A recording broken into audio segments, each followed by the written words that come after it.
something out.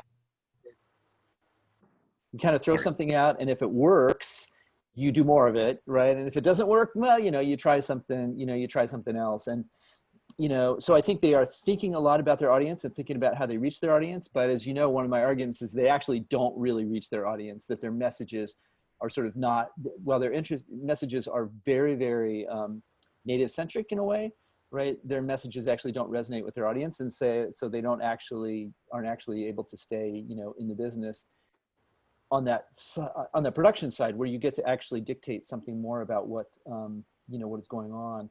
So I think there is this self-consciousness. I mean, Luther Standing Bear says, on more than one occasion, like, all these images are wrong. It sure would be great if we could educate.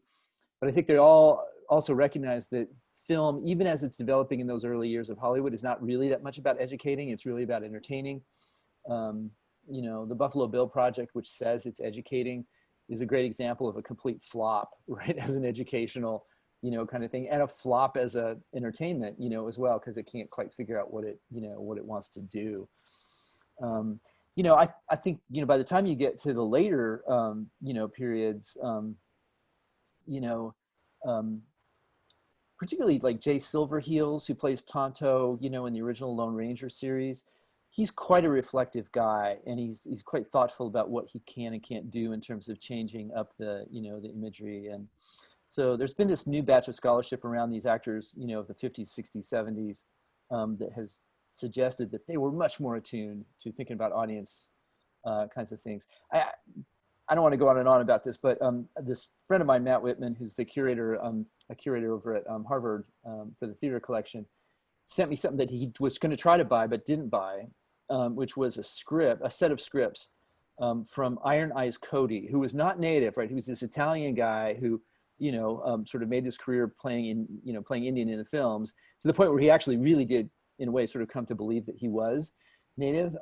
But what's super interesting is, like, these scripts where he's gone through and sort of said, like, you can't say that, you can't do that, right? This is not appropriate. And so he was really functioning, even though as a non-native guy pretending to be Indian, he was functioning in an Indian kind of position relative to what he thought the audience, ought to know, and, and what was inappropriate to be talking about. So it feels like it's a really good question, right? Because it's a super long and complicated history about how these people, did and did not think about what they were doing. And I wouldn't want it to be reduced to the fact that, like, hey, they're just wage workers who are, kind of happy to make a buck. They're obviously, thinking about where they stand, in relation to American culture as a whole. Tessa, you had a couple of good questions. I kind of like your second one. You want to ask that one? You're muted.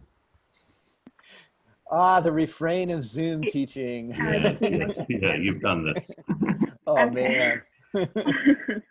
Man. Okay, so for my question, I started off with a quote. So it's from page 67, where you said, the belief that Indians were historical reenactors foreclosed other stories, including the possibility that Indian people occupied the same space and time as their white audiences. So my question was, like, what was the purpose of this? Because I felt like it kind of contradicts assimilation, which was like a drawn out process, but to like create more of a divide didn't really make sense to me. If you could explain that more. Yeah, I mean, part of this is sort of like, what are Indians doing, right? Is this from, you guys, I should get clear on this. Did you read, like, just the film chapter, or did you read a couple chapters? And because I hate to say it, I'm actually, sorry.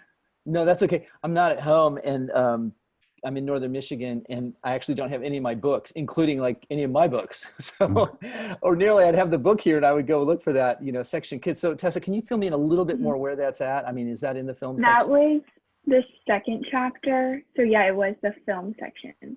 Yeah. Okay. So I think one of the ways to think about this is, how do people understand what Indians are doing when they appear before a film camera, right? And, one way to think about it is, oh no, they're actors and they're acting, but, nobody wants Indian people to act, because acting implies that you're taking on a different persona, right? And you are performing that persona. They just want Indians to be Indians.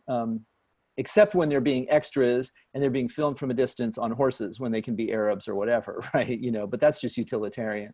So when Indians appear as Indians, they have to appear as Indians. And that means that there's a kind of idea that they're not actually acting as much as they're reproducing things. And I think that Buffalo Bill film is like the quintessential example of that, right? Like if we can just turn the camera on and everybody will do exactly what they did, you know, on the day when, you know, the Wounded Knee massacre, you know, happened, then we will capture this accurate kind of, you know, kind of representation, right? So there's that interesting sort of weird thing about Indians, you know, as actors. And so then Tessa, if I can circle back around, you know, a little bit, there is a real fight, you know, about Indians playing Indians, you know, on film and in Wild West shows and things like that, because of exactly what you're talking about, sort of the assimilation mission. So even in the early 20th century, the Society of American Indians has a big debate in, I think it's Chauncey Yellowrobe, who's this very interesting, you know, Native intellectual who's writing in the journal who says, it's Arthur C. Parker, says all these Wild West shows, you know, this is ridiculous. You know, our goal is to sort of, you know, kind of elevate ourselves and to become civilized. And all of this does is allows us to go back and sort of be, so there's a timeline, right? A sort of developmental timeline. And we were supposed to be moving forward, but when we act like Indians for cameras and for Wild West shows, we're just, you know, kind of doing the backward thing. And they think it's a really, really bad idea. Some of these progressive Indians, and definitely people in the Bureau of Indian Affairs, they're like, they hate the Wild West shows and they hate the sort of early film industry. And they hate other stuff too. Like they hate 4th of July celebrations on reservations where, you know, lots of times the, you know, white residents of the nearby towns are like, yeah, it'd be cool if the Indians put on a show for the 4th of July and we'll have a mock battle and we'll let them ride through town and war whoop and stuff like that. So the Bureau of Indian Affairs people hate that too, right? They hate anything because of their position on assimilation, where Indians should just be wearing Western clothes and should be doing wage labor, and acting doesn't count as wage labor, right? Ranching counts as wage labor, farming and those kinds of things. So anything that Native people do, they hate the whole performance circuit. They hate the circuit where Indian people go out on to these expositions. They hate anything where Indian people put on, you know, traditional dress and go out and sort of actually be Indians. And as you can imagine, for that very same reason, Indian people really like this stuff, right? I mean, they really love it. It's like, oh, dang, it's the 4th of July. Let's get dressed up and let's like ride through town and like, let's pretend. You know, there's this great letter that one of the superintendents, I think at Rosebud, sort of publishes from a Native person, or a Native person writes this letter. The superintendent grabs the letter and sends it back to the office in Washington. And what the person from Rosebud is saying is like, this is great. It feels like we have it all back for one day. You know, it feels like we get to be ourselves and we have it all back. We do a war dance. And we are the ones that, you know, that everybody is coming to watch. Like we're the ones who control the narrative and control the space, you know, for this, you know, this, he's not using language like that, but you get my point.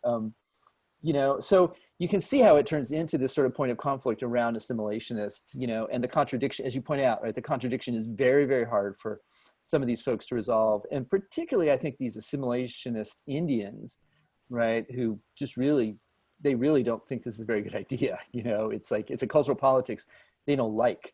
The cultural politics they want is to be wearing a suit, or like in the case of Carlos Montezuma, who's one of these early 20th century guys, a tuxedo, right? Like the most civilized dress ever. You know, they want to perform a different kind of identity. And they, you know, they bump up against folks who want to do something, you know, quite different. So Tess, does that quite kind of get around to what you were asking about or thinking? Yeah. Okay. Yeah, thank you. Let's see, who else would like to ask a question? Okay, I have one. I'm just genuinely curious about this because you are one of the eminent scholars. You know, you tenured full professor at Harvard, and your father was a legendary figure in Native American history. And I'm really just wondering about that. Your father wrote the classic book on this. It's one of the books that introduced many of us to this field, Custer Died for Your Sins, which is a terrific book. And so I'm just generally wondering about your path toward becoming a scholar. I mean, obviously, you had a father and a mother who were very much in tune with education and with this, but, keeping an identity as a Native American while you're also following this path into academia. It sounds somewhat similar to what these folks you were writing about were doing with, representing, but being themselves. I wonder if you could just speak a little bit about that. Yeah, I mean, I don't know if I'd map my own trajectory, too much back on some of these other folks, but in a lot of ways, right? They're human beings making their way in the world. This is kind of what they are, and it was very easy for people to pigeonhole them in certain kinds of ways. So yeah, so my birthday was February 27th, which was the day of the Wounded Knee takeover, when I was, I don't know, 12 or 13, something like that. So and in the years kind of after that, we had American Indian Movement folks coming through, and there'd be a VW van with a lot of weaponry in it, and that kind of stuff. The FBI tapped our phones, and so all the stuff that my dad was doing in the sort of political realm was very forward and front and center for us. Where did you grow up? I grew up in Colorado. Mostly, we lived in Washington State for 2 years, on the boundary of the Lummi Reservation, which was super interesting. Actually, it was right as they were developing this really quite extraordinary aquaculture project in the early 70s, which is still going strong today. Super interesting tribal nation. I mean, just really quite extraordinary. So, after Custer, one of the things my dad did was he took some of the royalties for this, and he created this thing called the Institute for Development of Indian Law. And his idea was like, we got to get Native people well-versed in their treaties. They have to really understand their treaties, and that means they have to know what the treaties are, and that means we should make little books. So, but my dad didn't really do a publications thing. This was self-published. This is one little kind of, I don't know, tell me if these kind of anecdotes are boring, because I'll move on. But instead of actually publishing the book, he basically had photocopied, thousands and thousands of pages that were just unbound. And he brought them all home, and there were hundreds of these boxes, and it would be like Treaty with the Chippewa. And this would be a little book that was meant to be assembled that was, maybe 100 pages long. And so my brother and I would collate these. We would lay out 15 stacks of, pages 1 through 15, and we'd go through and we'd collate, licking our fingers all the time. And we'd have a stack of 15, and then we'd put them together, and we'd do the next 15. And we did them. My dad would pay us a nickel a book when we finished them. And we spent literally, a year down in the basement, doing this kind of, labor for my dad. Your introduction to publishing. Yeah. And, after a while, it's what's interesting is you start reading the treaties, you start reading the treaties as you're doing these things. So I was doing that. So my life was all about avoiding my dad. It was very Oedipal. I was a music person. I was a very serious trombone player. I was an undergrad I started as a performance major, and then I became an education major when I realized I didn't really have enough talent to actually be a performer. I taught middle school band and orchestra for 2 years. I played in a couple bands. 1 year we all quit our jobs, and the job I quit was my good job teaching middle school music in the Cherry Creek Public Schools in Denver. Well, everybody else was quitting their job at Subway and stuff like that. And so then I had this really interesting lost year. It was the year I got married. My in-laws hated this, but I played in a couple bands. I coached basketball. I substitute taught. It was the best year ever. So I just want to encourage everybody who thinks dang, because the world's a mess, right? The world is a mess, right? What is our future? I don't know. I mean, I have kids who are not too much older than you guys, and it's a hard time. But I'll say, during that moment, it wasn't actually a great economic moment then either. And, I was taking some risks and having fun. So then I did a master's degree in broadcast journal. I got really into music videos. This was the early 80s. So about 84, MTV had been around for 2 years. People were still making videos. So I did a master's degree in broadcast journalism. As part of that, I decided to do a professional project on Sioux Indian land claims in the Black Hills.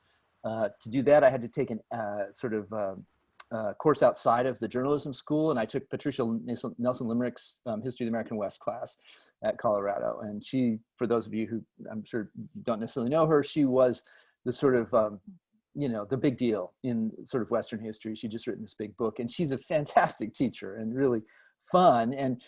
And I did something really nutty in the class. You know, I assumed a false identity, and I wrote 2 papers for every assignment. And so this is, I mean, I'm kind of weird that way, right? But I wrote a joke satire paper for every assignment that she gave. I wrote a serious one, and I wrote a joke satire paper. And it took her the whole semester to figure out who was doing this, you know. And so then Patty took me to lunch, and she's like, okay, look, you know, your regular papers are fine, but your satire papers are kind of, you know, really great, you know. So you should think about doing a PhD. So I, you know, ended up applying to a couple of places, and I ended up, you know, going to Yale, much to my surprise as a Westerner. And I, you know, was really interested as a Western person being in the East. I was really interested in sort of identities and regions and things like that. But one day, sitting in Bill Cronin's lecture on environmental history, the idea for playing Indian came to me in about 1 minute. You know, he showed a picture of the Woodcraft Indians, this sort of like quasi Boy Scout group from the early 20th century. The guy sitting next to me, Gunther Peck, said, hey, have you heard of this group called the Improved Order of Red Men, which was this fraternal group? And I, of course, had come from Boulder, which was full of New Age hippies who were all pretending to be Indian. And then I thought about the Boston Tea Party, and all of a sudden, like, there's 4 chapters of a book laid out, and the other ones kind of fell into place. And so I've never had another experience like that. The rest of it was just putting it all, you know, in order and in sequence. And so then, you know, much to my surprise, I came back around to being, you know, involved in that space. But it's kind of important to note that book is an American studies book more than a native studies book, really. You know, and so my first teaching job was at the University of Colorado. And of course, guess who was there waiting for me when I got there? My dad, you know. So there was a semester where my dad and I actually shared an office. So all of my attempts to avoid my father were completely for naught. I mean, I started my professional career literally sitting in the same office, you know, that he was in. And, you know, so yeah. And then the Unexpected Places, the book that you all, you know, were looking at, I mean, that book unfolded completely differently. Again, it really just started with like a little tiny, you know, essay. The essay on sports was the first one. And then a couple things that were like little tiny conference papers that I never thought were connected at all. And my editor at University of Kansas Press, Nancy Jackson, kind of helped me think of them as a coherent whole. And then, so that book developed really, really differently, very, very slowly as a set of essays, which is why, I don't know if you read the introduction, but there's a whole justification about why essays rather than a kind of sustained long form, you know, kind of argument. So that's how I got into it. And I should say, for most of my career at Colorado, since my dad actually owned all the classes in Native American Studies, I taught environmental history as my bread and butter course, and I taught popular culture, and I taught methods. And I became actually a methods teacher. And when I came to Michigan, I also taught methods, and I also taught a lot of environmental history. And I didn't start teaching Native Studies classes until my last couple of years there. And you know, of course, at Harvard, that's kind of all I do. So yeah.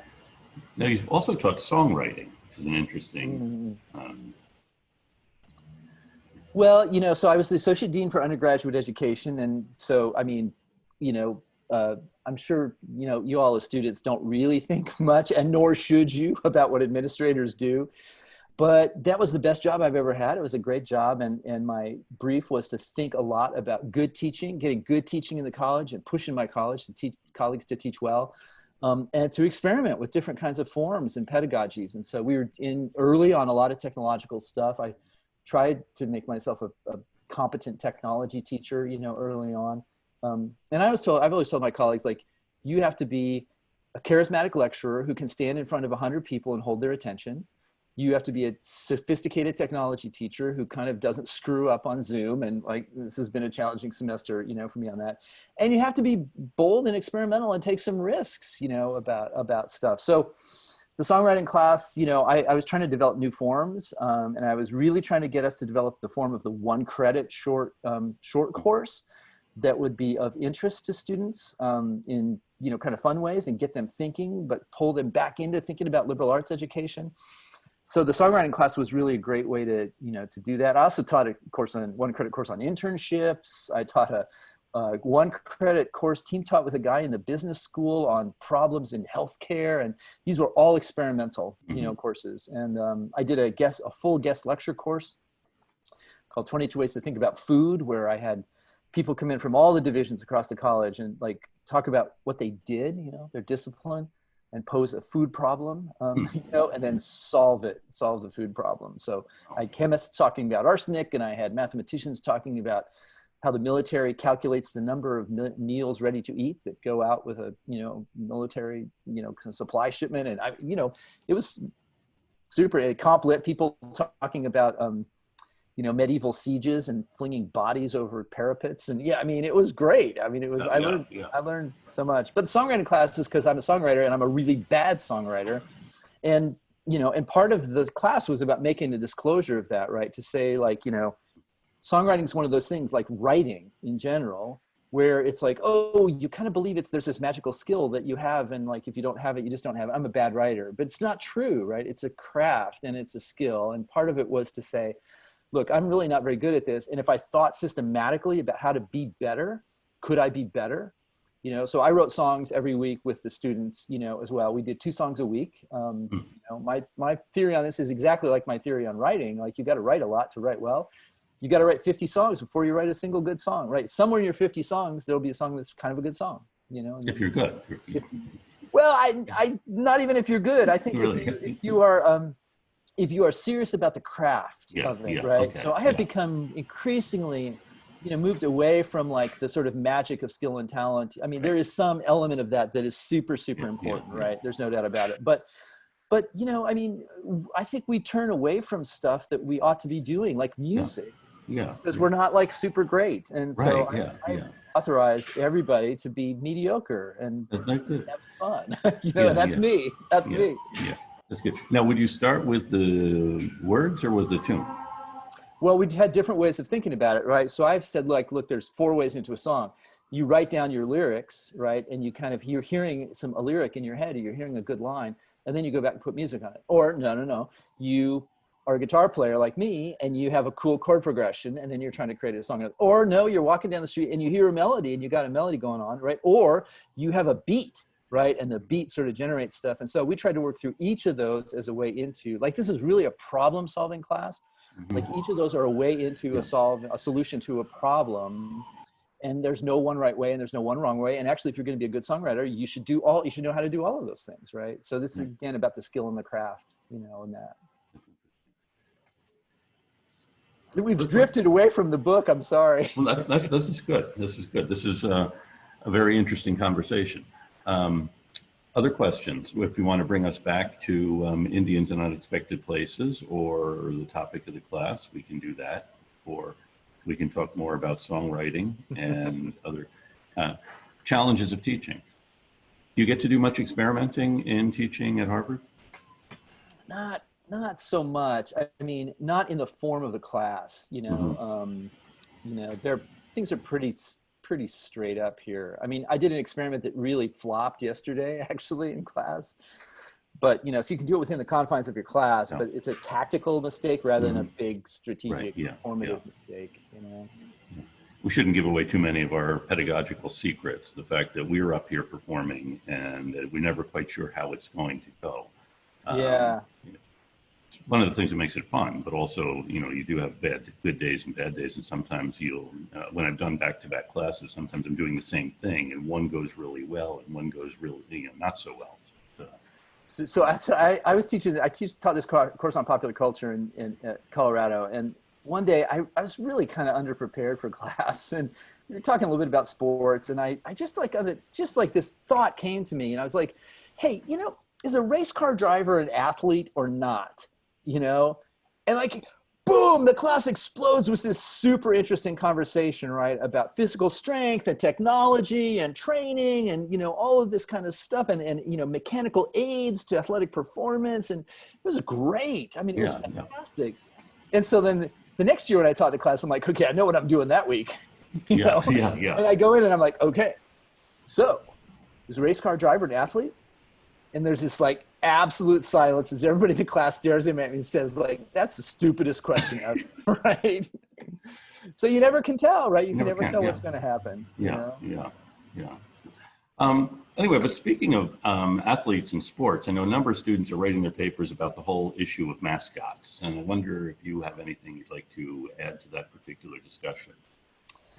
It's been an interesting, interesting year around that, right? I mean, the fact that Native people have been pressing the Washington football team for decades about this, taking them to court, all kinds of stuff that is only in the context, right, of, the critique of white supremacy in the context of anti-Black racism, right, that a sports team is actually moved and motivated to make a substantial change around this. So it's great. There's a certain irony to it, though, I think. And it's part of the trajectory. I don't know how many people know much about the Washington team. I don't know tons and tons about it. But, of course, George Preston Marshall was kind of a racist from the beginning. A much later idea emerged. It was the Boston Braves, or Boston Redskins. So this is one of these lateral transfers of a name. Later, they came up with this sort of whole, kind of excuse to this discourse about, like, no, it's named after Lone Star Dietz, the first, coach, which, of course, as we now know, Lone Star Dietz is just another one of these guys who pretends to be Native and is not.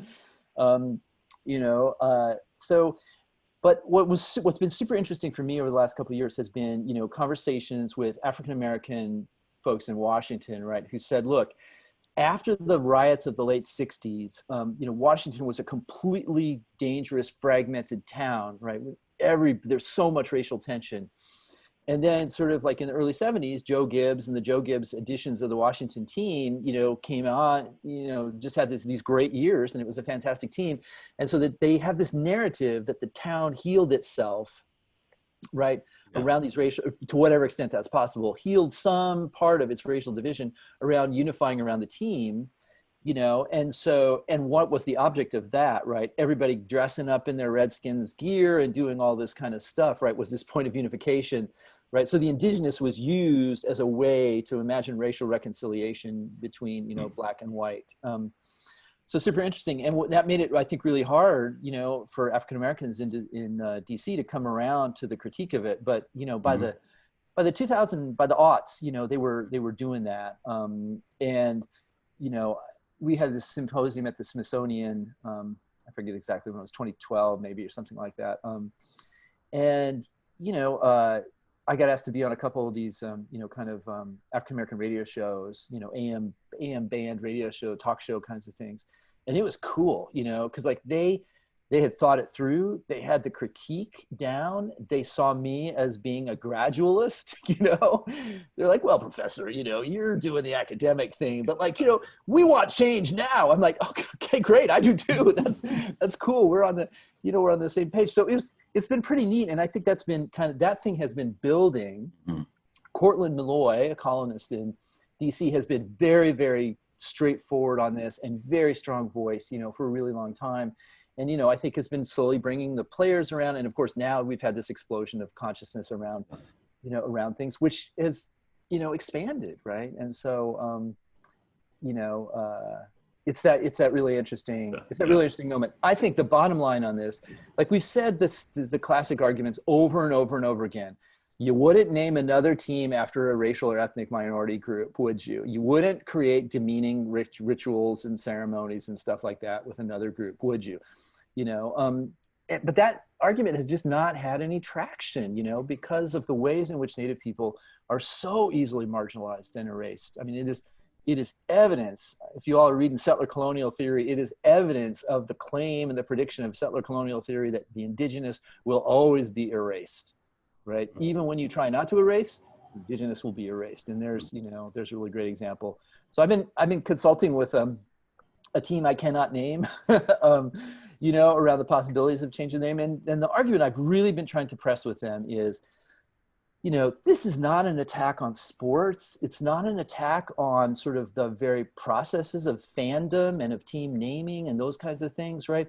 Like, this is all good. Like, I'm a sports fan, like I like sports. I grew up with the Denver Bears and baseball team, affiliated with the Minnesota Twins, which was always my team, the Denver Broncos. So what a sports team does for a town, right, or a high school team does, I mean, it's a little tiny town in Michigan, and like here, it's Frankfurt, the Panthers, it's all about the Panthers. I mean, what a sports team does is it consolidates, it constitutes a community, a shared and imagined kind of community.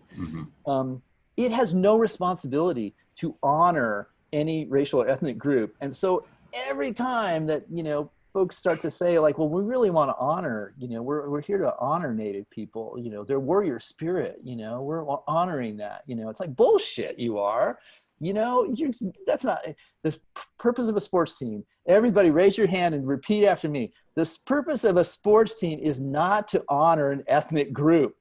Even when you say it, it sounds ridiculous, right? The purpose of a sports team is to bring a community together, right? And allow fans to be cool and fun and creative around something that does not do damage, right, to other people. So this is what I keep trying to tell, this team that I've been chatting with. And I think it goes like the minute the Washington team said, well, maybe we'll be the Warriors. It was like, no, that is so cynical, right? You just want to keep the same old stuff going, with a different name. So don't be cynical, right? Like, lead. You do something cool, lead. Dan Snyder is not a guy who's going to lead, but yeah. Lucy actually went to a high school, Nauset, which is named for the Native American people there, and their team were the Warriors until recently. So she's been, thinking about this for a while. The Warriors, Nauset. Yeah. And did they change, Lucy? Did they change the name and to what? I don't know that they changed the name. They changed the mascot. Now our mascot is just an N. And I'm thinking actually you talked about it more of whether or not they did change it from the Warriors. And interesting to see what direction they'll go with that if they haven't already. So I should look into that. Yeah. I mean, I never thought I would hit Massachusetts and find that Western Massachusetts was full of like, these kind of Indian team name things. And there was a lot of resistance to it. Who would have thought? Yeah. Could you talk a little bit without giving away the whole, your first book to those who will want to read it, why it is that people would like to dress as Indians and, act out in this way? Because you had these different episodes from the Boston Tea Party to the 20th century. Yeah, I mean, it's a big American studies argument, right? And American studies arguments are always about like, what's American identity? What's it like? So this is an argument about American identity, right? And it says that American identity is sort of fundamentally unfinished, an open kind of identity, and that has everything to do with sort of the ways in which Native people, the indigenous shows up, right, in the American kind of cultural, imagination. So if you take this as sort of the central premise, like, I'm a British colonist. I have landed on the Atlantic shore. I've developed a bit of my own economy. I'm getting taxed by, the mother country. All I have to do is head west and I can just kind of leave that all behind. How am I going to negotiate that situation, right? So if you think about what the cultural position of that person is, that colonist, that settler, right? You look over your shoulder back at England, and what you see is this like dominating imperial kind of structure that you just want to break loose from, right? And you're like, and so what you say to England is like, I am not like you, but I'm not of you. I'm Aboriginal. Like I'm from here. I'm from North America, and I'm pretty different. I'm getting more different all the time from you. So it's this kind of claim to being something different, to being indigenous. But when you turn and you look out to the west, right? What do you say? Oh, they're all savages. I am really quite civilized, right? And so you're in this sort of ambiguous position where when you're looking to England, you're saying like, I'm kind of like an Indian.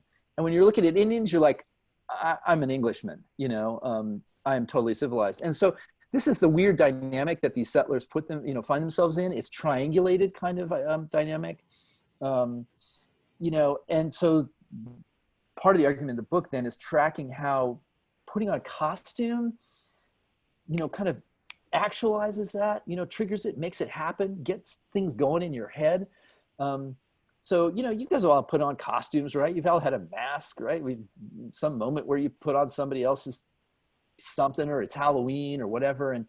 And so part of the argument is performative. It's about performativity, that there is a constitution of self that happens when you put on a mask, that the mask is both a kind of, I've got the mask on and I am to the outward world what my mask sort of shows. And people are seeing me in that sense, and they are ascribing to me the meanings of that, mask that I put on. So I dress up like an Indian, they see me as an Indian, they place these meanings on me. But at the same time, the mask is also like a mirror, right? Because I'm looking through the mask out into the world, and I know I'm not an Indian, right? And so there's this kind of interesting dynamic that happens psychologically, and having the mask on as a mirror, I think also lets you see yourself, you know, or imagine yourself in these new kinds of ways, right? So this is all, you know, kind of performance kind of mumbo jumbo. The performance studies, people love this, right? It was really interesting.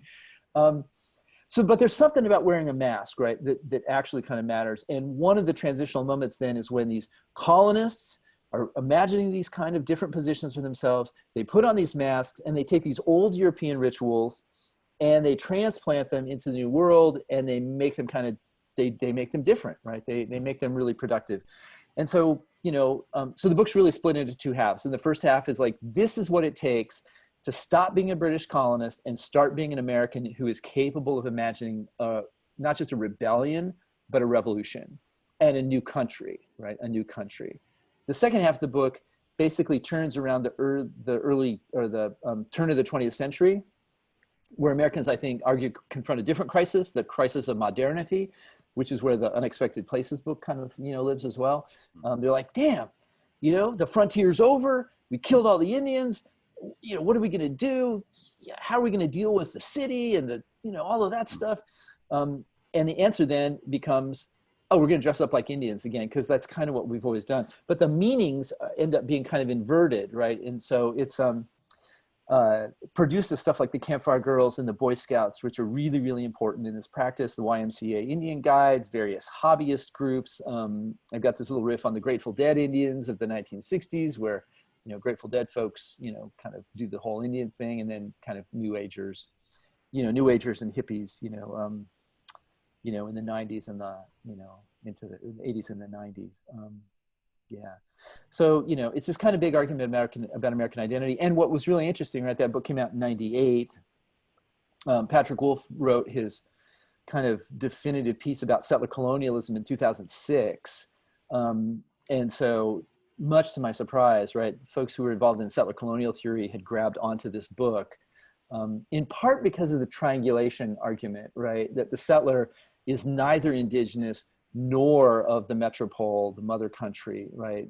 And what results in that is that the settler founds a new political order, the United States in this case, or Australia, or Canada, or New Zealand, right? And that is the essence of the settler colonial kind of practice, right? The settler colonist, you know, constitutes their own political authority, right? They don't bring it with them, right? I don't know, that was probably a lot of mumbo jumbo. It's a pretty fun book. I think it's probably a good idea that you guys are reading the second book, because this first book is much more theoretical and much more dense. And I wrote the second book to be fun and interesting and to, you know, be useful in classes, right? And to be broken up into essays and read in bits and chunks. So that's what we're doing. So, yeah.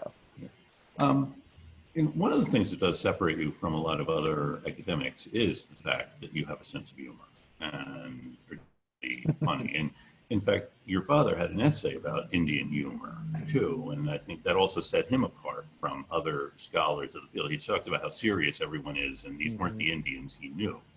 I wonder if you could say something. Humor in general is a great American theme, and so you can. I'm not now asking you to start telling jokes or being funny. One of the worst things you can do is say, this guy is really funny, and then go be funny. Yeah, but it's, you know, American humor does seem to be different from other kinds of humors, and I'm wondering if you have you thought about it, without getting too theoretical, unless you want to. Yeah, youth poll, how many people want to see me get theoretical? Okay, no, I won't. Wait. Trevor does. Trevor loves theory. Trevor, were you affirming me in the theory there? Thank you, my friend. Whatever you want to do. Okay. So, you know, so this was last year, 2019 was the 50th anniversary of that book, Custer Died for Your Sins. And, you know, so I had to do this kind of Custer Died for Your Sins retrospective tour, which meant I went back and read it, thoroughly, cover to cover, in ways that I hadn't done in really a long time. You know, I'd every once in a while grab a chapter here or whatever, you know. So I read it cover to cover, and it's pretty interesting because I could actually in that see, it was my dad's first book, and I could see him as a not very good writer learning the craft, it turns out, right, that these were also essayistic things. And in talking with my mom, she revealed to me that like he sent it all in and his editor completely like reorganized every single chapter. Wow. So in any case, there's a kind of turning point in the book, right? The first 4 or 5 chapters are critiques of like the churches and the missionaries, right? The anthropologists and the social scientists, right? The Bureau of Indian Affairs and the government, so these are all popular culture, and the picture of the Cherokee grandmother. So there's 4 or 5 chapters that are really critical chapters that each one takes a figure and like demolishes it as much as possible, oftentimes using humor. And then there's this chapter called Indian Humor, which says basically the thesis of the chapter is almost nothing, right? It's like, a people by what makes them laugh.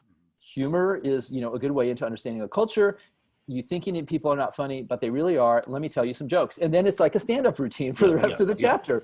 It just goes on. And so there was another one about like, Custer was discovered in an Arrow shirt. And this made much more sense in the 60s when there was this company called Arrow Shirt Company, so the jokes don't actually wear very well. The chapter is not, super funny, but I do remember as a kid, it was the first chapter that I read in the book. I'm like, oh God, humor, it's jokes. And I went, like, yeah, okay, they're kind of funny. That's interesting. But I think what's really important about the chapter, it turns out, is that I've actually argued that the chapter is the weakest chapter, right? The jokey chapter that's just jokes is the actual kind of master key to understanding the book, right? And in this sense, that like so many of the other chapters really do rely on humor and sarcasm and those kinds of things. But what kind of humor exactly, right? It's not slapstick humor. It's really the humor of irony. And I think that like that's really the important kind of message here, which is there is a native kind of mode of being in relation to colonialism, right? And critiquing it and surviving it that has everything to do with living in the ironic, right? Of understanding that like what is said is not, what it is, right? And the ability to perceive what really is in the midst of all of these words, is a survival kind of strategy. And I think like, I don't know if you guys are reading Gerald Visner, but he would say that's a survivance strategy, right? That like this idea of survivance, of being alive, right? And vital and not just reactive, right? But productive, right? So that and it's, so if you think, well, irony is the key to humor, right? And irony is the form that drives all of those chapters. If you think if that's what I'm looking for in the chapters, all of a sudden you see it everywhere, right? So it's the ironic kind of mode and it's the humorous ironic kind of mode. And once you say that, it's also really interesting. I think you can track a whole bunch of native writing quite far back and find the sort of ironic, humorous, right? Humor as irony. You can find that mode, kind of a lot. Yeah. So, and I think you see that all over we live in an ironic time now, right? All you had to do was watch the vice presidential debates yesterday, which I could only stomach about 10 minutes of, right? But like we live in irony, constantly. We might live in a world of false facts and fake news and relativism, but like we fundamentally live in a world of irony because I think for the same reason, like we understand that some things are just not true, even as we hear the words, right, that are completely, kind of framing them as being true or vice versa. So, so it turns out, I think the humor thing is actually really, quite important that way. Mm-hmm. Just want to point out that Shadi, who is joining us now from his phone, he left his building because a fire alarm was going off. And now you can see that there's actually a flashing red light behind him as he's still taking part in the class. And this is an example for everyone. Yeah, sorry about that. Now, Shadi, when we started class, I heard those sirens. Was that you? Not you. Yeah, I don't know. It just came out of nowhere. I don't know what was going on. They're not telling us. Wow. It might take like an hour or something. Everybody's evacuating right now. Oh my goodness. Well, yeah. Did you have a question, Shadi? I don't have like my notebook or anything, but I think I was just gonna ask about like, there's a lot of, stereotypes for all types of races or whatever, but like when it comes to like,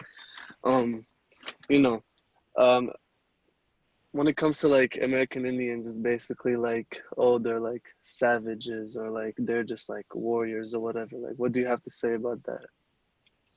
Yeah, part part of the reason for that book was, you know, to sort of combat stereotype, right? I mean, I don't know if you guys read the introduction. Did you read Bob, did they read the introduction? Did anyone read the introduction? Yeah. Yeah. I mean, so, you know, I mean, what I was finding in my classes and as I was giving talks about stuff was like students had two kind of critical positions. Like one is to say, well, that's a stereotype or that's biased. You know, I don't find my students do this as much as they did at that time, but, you know, they'd say, well, you know, this idea that Indians are savages, that's a stereotype, you know, and then they would like want a reward. They're like, give me a pellet, please, because I've just said something really profound. And I'd be like, dude, you didn't say anything very profound, right? Yeah. It's like, well, that's an example of, you know, that's bias in that newspaper. I'm like, So what exactly does that, what exactly does that mean? So one of the things I wanted to do was sort of framing, you know, this idea of expectation was to like give students and other folks a tool to kind of think, you know, kind of think beyond that, right? To think, well, what do we mean when we say stereotype, or we mean when we say bias?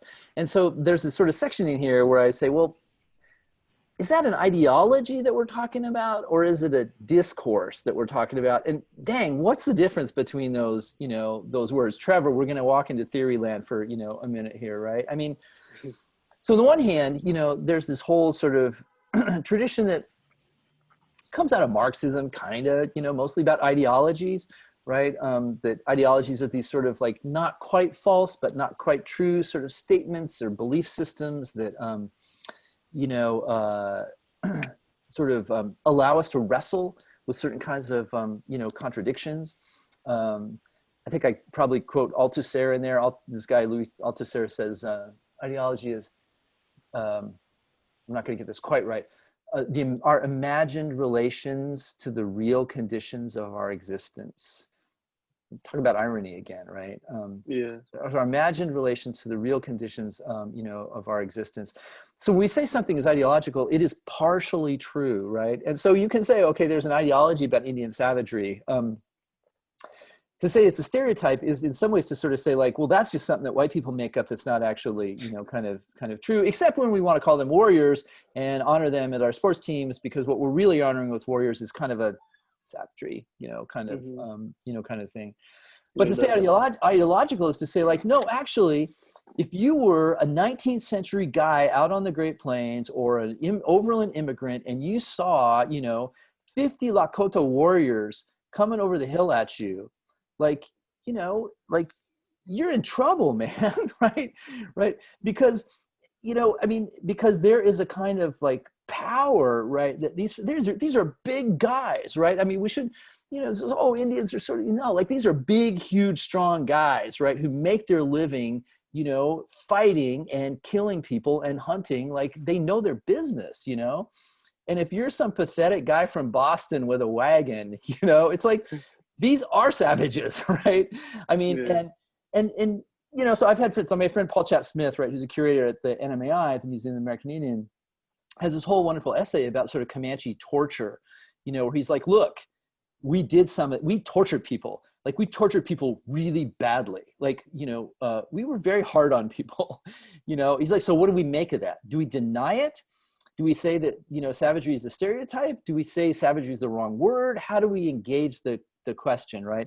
So in any case, an ideological frame would say, like, look, there's some little element, you know, of this that resonates as true in the midst of a whole set of falsehoods, right?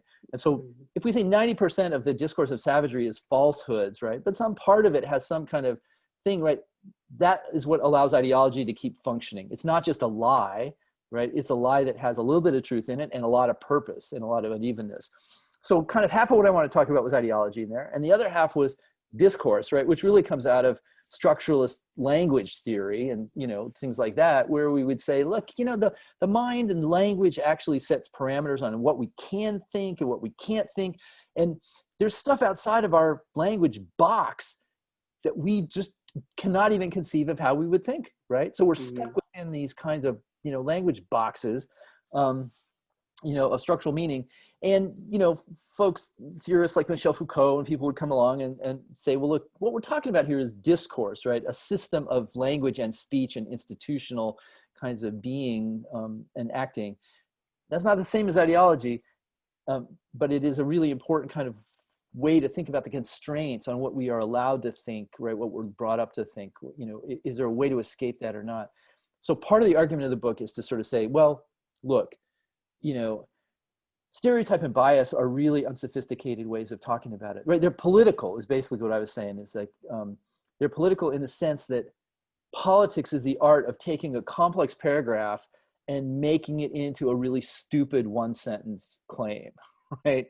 And that's how it happens. So is there a way for us to think beyond that while maintaining some kind of, you know, clarity, right? So that's why somewhere around page 18 or something like that, there's a really complicated section which sort of says ideology is something that lives within discourse, and discourse is something that lives within ideology, and the two produce and co-produce one another. And if we think about these two systems together, and then I want to come out of that like big theoretical conversation by saying there's a way to do it, and it's a new word, and the word is expectation, you know, and unexpected, right? Expectations and the unexpected, right? So expectations is my way of saying, let's talk about it in more complex kinds of terms. Stereotype and bias don't really cover it, but we do have cultural expectations about how certain things are going to function, certain kind of weighted ways of viewing things.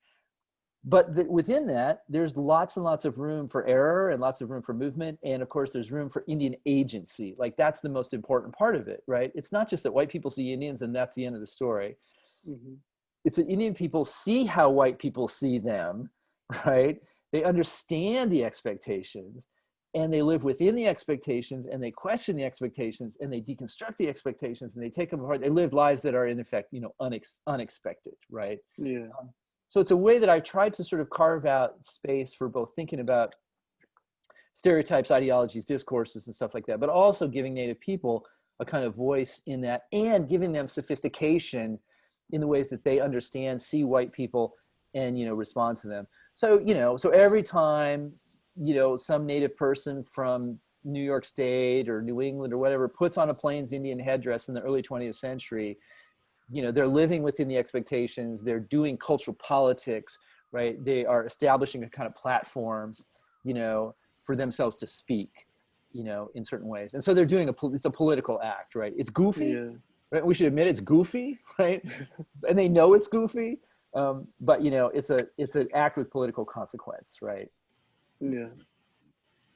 No, that's a beautiful way of explaining it. I didn't mean to go on and on about it, but it is, you know, that is one of the fundamental kind of claims of the book, and it's always worth sort of like asking what a book's fundamental claims are. Good. Trevor had a question. So I'm not sure like if this is something that anybody would even have an answer to, but I wonder what the response from Native groups to each wave, like massive wave of immigrants so like white America has responded negatively to Latin American immigrants recently, or Irish or Italian or Asian immigrants in the 1800s. I wonder if there's been like a strong Native reaction to these. Like it could be, here comes more people to take our land. It could be like, why do these white people even care? They took our land to begin with. It's not theirs to care if they lose. I wonder, like, if you could talk about that. Yeah, Trevor, I particularly appreciate you framing it as like, there may not be an answer to this question because I may not have an answer to the question. I think it's worth sort of like, you know, it is a great question, actually. At what point, like, let me say it back to you, right? At what point do Native people become aware that there are waves of different kinds of immigrants coming into that thing which is generalized as the United States, right? You know, as America. I mean, on the one hand, I'd say like, probably pretty early, right? Like, you know, like you can distinguish between like Irish people and Moravians, you know, Moravian Germans and that kind of, I mean, so you can say like, there's something interesting going on here. Whether you perceive them in waves is maybe not, you know, quite so clear. But I think when you get to the 20th century, then it does become kind of interesting, right? Because white Americans are surfacing the idea of immigrant waves and of the racialization of different people, you know, in those kinds of categories. And they're doing it in public, and they're doing it in the context where there are plenty of Native people who are educated, who are living in cities, who are, you know, part of the Society of American Indians or these other kinds of groups, who are now they're part of that discourse, right? They're able to perceive. So in the early 20th century, you know, when white Americans are like, you know, we got a few too many Southern Europeans coming in, like, you know, these Italians, I don't know, you know, they look kind of swarthy to me. It's right, there's a racialization, right, that goes on, you know, at that particular point. There's enough Native people to comment on that, right, and to sort of engage that question. So I would say that's kind of the beginning where I would imagine that showing up. I mean, some of the things that these guys in the Society of American Indians, I should say, founded in 1911, it's sort of the first Indian think tank. It's like the Indian version of the NAACP. They actually invite W.E.B. Du Bois to be, you know, to be a member. The sociologist Fayette McKenzie, who kind of sponsors them, goes on to be the president of Fisk University, where he's kind of like a racist, you know, himself, and it doesn't end very well, you know, for him. But these guys are like, they are an Indian think tank, and they're thinking hard about the politics of this. They glom onto this immigrant discourse a lot, right? And they're saying stuff like, well, if the imported Americans, you know, could just, you know, kind of figure out how to be Aboriginal to the continent, and we could help them, you know. So there's a bunch of that kind of talk. There's talk that sort of like verges, you know, or gets into the eugenics kind of discourse, right? You know, and tries to kind of grapple with that a bit. So I'd say that'd be one moment. Could you elaborate on that part? Yeah. What do you mean by the eugenics part?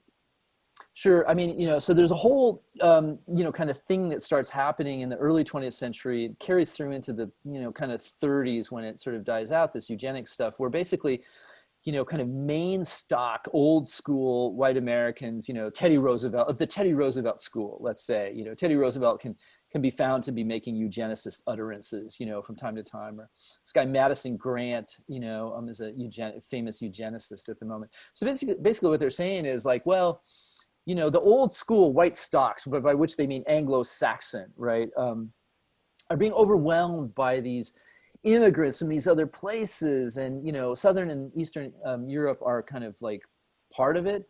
But, you know, this is totally part of Jim Crow segregation, right? I mean, it's about, you know, there's anti-Black racism baked into this. There's anti-Indigenous stuff baked into it. There's you know, Mexican immigration, you know, Latinx, Hispanic kinds of stuff baked into it. They see themselves in crisis, right? They're like, our old main stock Americans are not reproducing at the rate that we need to stay in control. Does this sound familiar? Like, hello, 2020, right? You know, we're not reproducing at the level that we need to. And so what we're doing is committing race suicide, right? Because we have attained a certain kind of level, and all of a sudden, you know, our, you know, kind of reproductive rates go down because like we don't need to reproduce to have 10 kids in order to survive. But everybody else around them, they think are having 10 kids, and all of a sudden they see themselves overrun by this whole set of the colored masses, right, coming in from all these other kinds of places. And so there's this real push, you know, around sort of like saving the white race. And so, you know, there's Native people who will dive into that, you know, kind of discourse and say, well, you know, okay, you might want to save the white race, but like, let's talk about the original race, and let's talk about, and this is part of a kind of thing that a lot of Native people in that circle do. Like, this is not what reservation people are saying in the early 20th century, but people of the urbane kind of educated kind of school are saying like, you white people actually, to save yourselves, need to be more like us, right? And it plays into all the crazy primitivist stuff that happens, you know. So you get these sort of, you know, kind of, you know, white folks who are like, well, what is the secret to saving ourselves? Oh, I know what the secret is. It's to dive back down into nature and into authentic stuff and into spiritual practice. And, you know, so you get like Mabel Dodge Lujan, who leaves New York and goes to Taos and marries a Taos Indian guy. This is her trying to sort of save herself by being, you know, and save whiteness and white people by, you know, kind of becoming Indian in this sort of, you know, this weird kind of way. So it's this really interesting, complicated sort of moment. And you do find Indians who are willing to sort of dive into that. There's some California Indians as well. And I don't know that history, quite as well. And what's really interesting is it sort of morphs into, particularly with these California folks in the 30s, it kind of morphs into, a kind of hardcore political conservatism that verges on fascism, basically. And so there's this really interesting convergence, right? As you have Hitler, who's coming out of eugenicist kind of thing and talking about white Aryan supremacy and superiority.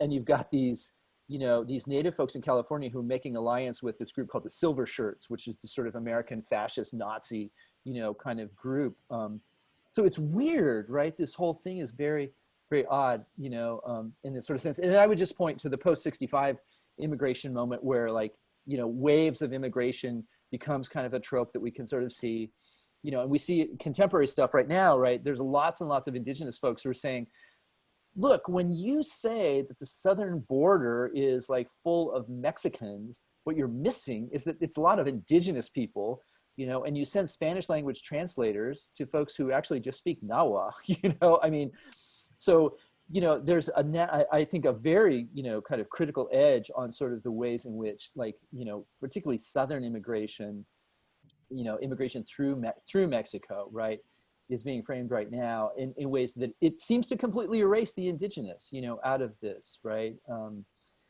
So lots of Native people, particularly in some of the bigger organizing groups, are really pressing much harder, on that and thinking about those kinds of things. Sorry, Trevor, that was a little bit of a rambly answer. I apologize. No, it was great. Are there any other questions while we have you here? Let's see. Lucy, you had a couple of good questions. Actually, so did Patrick. So do you have time for a couple more questions? I mean, how much time do you have? Yeah, no, I'm good. I think we'd said 6 to 8 or something. That's what I have on my calendar. I don't know. Oh, okay. Well, then good. I don't know if I dragged the thing down, But, no, we'll keep you till 8 and past. So. Well, I'll stay as long as you want. But if it's time to go, you can also say, Phil, hey, thanks. It's been nice time to go. Yeah. A lot of us are used to having groups to talk to, and so it's been kind of an outlet to have an audience. Yeah, it's true. It's totally true. So, Lucy. One of the questions that I had, I think it's too specific to ask because it's about a specific event and a really weird part of one of it, so I won't ask that one. But the other one that I had was, I'm reading it. Okay, so as I was going through the book, I was seeing a lot of, and I hate to bring it back to film because we were all talking about film, but there's a lot of, misrepresentation that is very obvious in what we're talking about. And a lot of the media, I guess, that I've consumed in the past, however I've been alive and however long my parents have been alive, and they've showed me whatever films they watch, it's a lot of documentary style things. I guess I haven't seen a lot of media that's either fictional that portrays Native Americans, because I guess my question then is, have you noticed the same thing? Am I missing something? But if you have noticed the same thing, do you think that's kind of an indication that we as Americans are shying away from talking about Native Americans, or are we too afraid to do something wrong and portray something in a horribly racist way like the Wild West? That's a very strange question. No, that's a great question, Lucy. So I think in general, Hollywood is never afraid to piss off anybody, right? So they'll say whatever they want, and they'll do what. Yeah, well, that's right, except for the Chinese, But that's recent, that's pretty recent, right? So as a result of that, right, you get the whole traditional Hollywood Western, right, where Indians are just always going to be savages, right, and always going to attack the wagon train, and always be one-dimensional and all those kinds of things. But there's not that many. I mean, you're exactly right. I think there's not that many films, right, that actually sort of dive into what kind of Native life looks like, and there's almost none, that comes out of the traditional circuits of Hollywood and kind of classic American film production. So there are these films of the kind of 60s, 70s that are Hollywood films that don't have a lot of Native input, but which are sort of landmark films, things like Little Big Man, which is still a great film, and I completely highly recommend it. I mean, there's moments where it feels a little dated, but but I think it's a film that lives, has a pretty long shelf life, actually. So you have something like that. Soldier Blue, which was about the Sand Creek Massacre, the super violent film. You know, there's a couple really bad Charles Bronson films of the mid-70s that have completely and justifiably kind of disappeared. So, you know, but those were not really native films. They had native actors and native stars. It's really not until the 80s that you start to get the first kind of native filmmakers, and there's hardly any, right? So the first one would be Powwow Highway, which is kind of a fun, you know, road trip film. It's got a lot of stereotypes in it, actually. But it's got a lot of really good moments in it, you know, too. And then the one film, which is like the classic film, which is Smoke Signals, you know, which is based off of Sherman Alexie, you know, short story. So native writer, Chris Eyre was the director, native director, you know, great native cast. So, you know, and the thing that's cool about Smoke Signals, you know, and Lucy, it goes kind of a little bit, I think, to your question about sort of like how we see those films is, you see that film with a native audience or a mixed audience, right? And like the Indian people are laughing hysterically at all of these jokes, which are really funny, which the white audience doesn't get, you know? So there's this whole kind of res culture kind of humor that's in there. And I mean, talk about irony, right? I mean, you know, and the sort of doubledness, you know, of that. It's pretty, when that film came out, you know, I saw it a couple of times with a couple different, you know, audiences, and those things are really fun, right, to see that. So that's a film that's still a great film and still has a lot of native kind of content in it. Out of that film came a couple of folks, right? Gary Farmer in particular, actually, I'm getting that wrong. Gary Farmer was in the first one. He was in Powwow Highway. He wasn't in Smoke Signals. But there's a couple of folks who then are able to kind of try to, you know, muster some kind of native voice in film.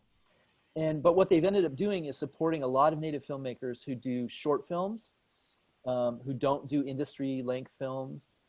There's hardly, I mean, if I'm thinking post Smoke Signals, there's one film that comes to mind. It's called Christmas in the Clouds, which was native funded, native produced, native acted, native, you know, directed, you know, for the most part. And then there's a few of these kind of, there's the Wounded Knee film with Val Kilmer, just the name of which I can't remember. There's been a few of these more recent ones, Wind River. What's the one where Christian Bale is having to escort, like, you know, a bunch of native people from the south to the north, Cheyennes. I can't remember it exactly, but so there's been a few of those kinds of films that have kind of gone back and become more, you know, kind of Hollywood standard films. But in general, you know, not much, right? And it's interesting. I mean, I was at this meeting in Australia like a year or two ago, and someone asked this question. They said, well, you know, this is a really interesting moment. It said, did the Oscars So White movement, you know, I mean, is that kind of like setting up a racial binary? And what was really interesting was in the room, somebody jumped up immediately and said, like, don't create an oppression Olympics, you know, how dare you? But it's like, no, actually, it's a really good question, right? Because every kind of conversation around sort of the lack of diversity in Hollywood really does turn into a black-white binary, you know? And there are tons of great native filmmakers who, you know, will never see, you know, the Oscar stage and will never be on the red carpet and those kinds of things, who are absolutely equally deserving. You know, and so what's interesting right now is we're sort of barely seeing the diversification of this into like Asian, you know, Asian and Asian American kind of, you know, kind of film. But native film is so off the radar, you know, for these folks in the present moment. But I will say, like the form of the YouTube video, of the short, you know, the short film, the short Sundance film, there's a bunch of great native filmmakers who are doing really, you know, super cool work. And also, I should say, within the theatrical form, right? So I don't know, you guys probably don't track on who wins the MacArthur Awards the way that academics do, but, you know, we're all, you know, we're always sort of obsessive about it. Not that we ever think we're going to get it, you know, but, you know. So this year, Larissa Fasthorse, you know, actually was a MacArthur winner. So here's a native playwright, you know, who's gotten a MacArthur. I mean, this is, you know, this is great, you know, and fantastic news, you know, for everybody. What it surfaces, right, is, as good a playwright as she is, I would say that, you know, Mary Catherine Nagel is a better playwright. He's a better native playwright, you know? So it tells you that, like, not that Larissa shouldn't have won, but like there's a pool out there. There's a deep pool of folks out there, right, who are doing really super cool stuff. And it is my hope that maybe it's, you know, through the mechanism of the YouTube video and the new media short form and the theatrical form, that maybe we make some inroads into, you know, more mainstream film that way. Yeah. I have a question. Oh, go ahead, please. Well, obviously my questions aren't, you don't like my questions, Professor Allison. You know, I was reading a section out of your book, you know, and maybe I'm just special because I'm a lot older, so I'm trying to understand it. But I wanted you to explain, well, I want to talk about the plenty horses guy, right? And I want to talk about, what do you mean by Indian outbreak? Does that mean Indian violence? Because I want to understand the reading correctly. Yeah. Can you explain that? Yeah, absolutely. I mean, so Indian outbreak is really, it is a white discourse about Indians, right? And so the idea, it's really, your question is coming at an exactly interesting point. I'm doing this interview tomorrow about this guy, L. Frank Baum, who wrote The Wizard of Oz. And one of the things that's really interesting is he is actually sitting in Aberdeen, South Dakota in the fall of 1890, and he writes these 3 incredibly awful editorials about how we need to exterminate Indian people. And his rationale for this is because we're going to have an Indian outbreak. So it's white newspaper editors, right, who are talking about this all the time, and Indian agents who are talking about it. And, you know, part of the infrastructure that underlies this book, right, is when I teach Native history, basically I teach it in terms of like different regimes of land loss. And so the first regime is this kind of continental imagination, right, in which like, here's a nation and here's a nation, and this is an Indian nation, and this is a European colonizing nation, and we're gonna have a treaty, and we're gonna draw a line between them. So the space of the treaty is a very large space, right? And then what happens, you know, in the sort of 1830s, kind of the period that your class starts at, right, Bob, is, you know, you've got this sort of regional thing that happens. And that's totally indexed to the Northwest Ordinance, which, like, it seems like the most boring kind of like piece of legislation ever, but it's not. It's the thing that makes American empire happen, right? And what it says is like, hey, you get 5,000 people out here, you get to have a little, you know, a territory, but you get 60,000 and you get to have a state. So imagine you're in South Dakota, right? And it's 1880, 1889, and you're trying to become a state. What do you need to do? You need to get rid of your Indians, right? And so there's really 2 mechanisms for how this happens. How do states become states? They become states through removal on the one hand, take all the Indians in your state and get them out of there and send them to Indian territory. Or on the other hand, compress them and contain them through reservations, right?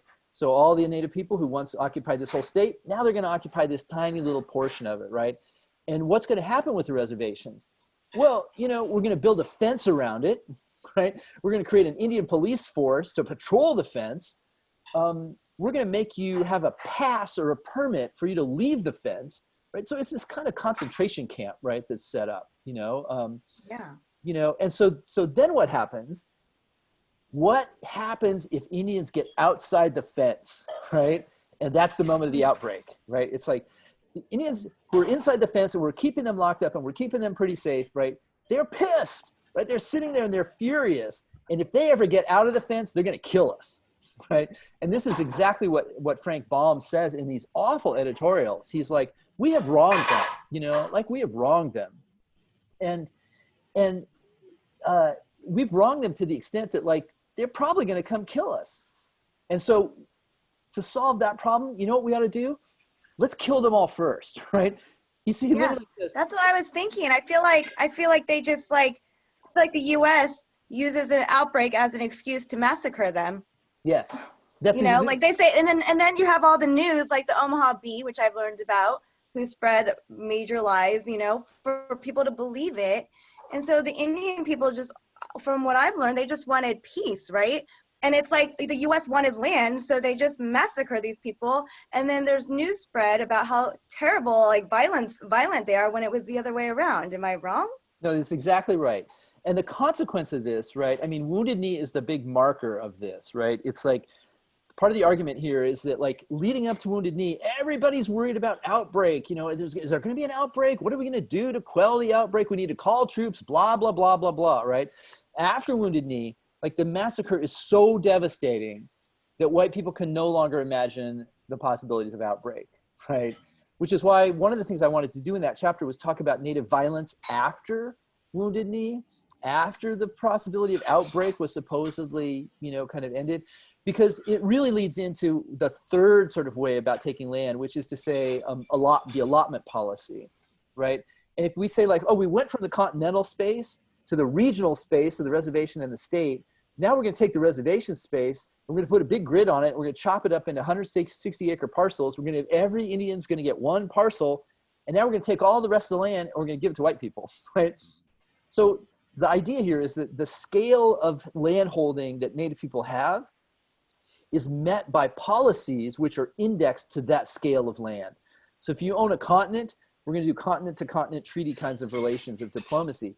You know, if you own a reservation, you know, or if you own a large territory, we're going to shrink your territory down. If you own a reservation, we're going to chop your reservation up. And part of the argument here is that what that policy does is, I'm going to say it slow because it's, you know, it's disaggregation and desegregation, right? And so the disaggregation is basically to take what was communally held land of the reservation and disaggregate it, right? Chop it up into these parcels and then put Indian people, you know, kind of semi-randomly around the parcels, and then desegregate it by putting white people in between different Indians, right? So all of a sudden, and you can only do that if you don't think there can be an outbreak, right? You can only do that if you've had pacification, right? So you pacify these Indians on the reservation, then you split up their land, then you bring a bunch of white people in to settle among them, right? And teach them the ways of civilization, right? So it's this very devastating kind of, you know, policy that rests upon that violence, right? You know, so exactly as you said, this is what it, and that's the consequence, right? That's the consequence of outbreak and of the belief that there is no more, you know, no more outbreak. Let's have Molly and then Trevor.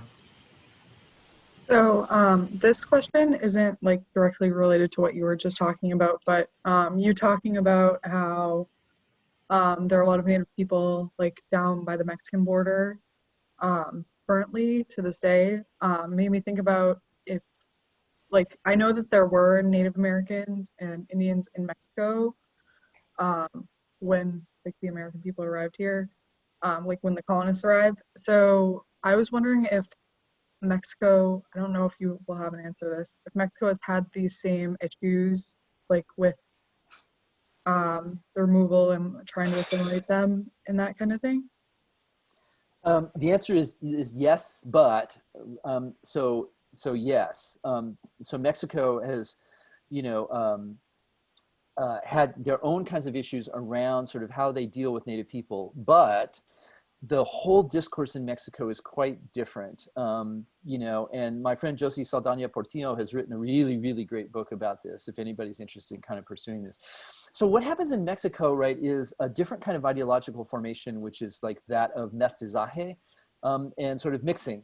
And, you know, so Mexico from the beginning sort of has to deal with as a problem. This is a problem. And when it is, before it is Mexico, when it is Spanish, that problem is dealt with through this really interesting and complex series of racializations, right? They've set up what they call castas, these different sort of gradations. And so it's like Spaniard plus Mexican or plus Indian equals, you know, mestizo. Mestizo plus Indian equals X.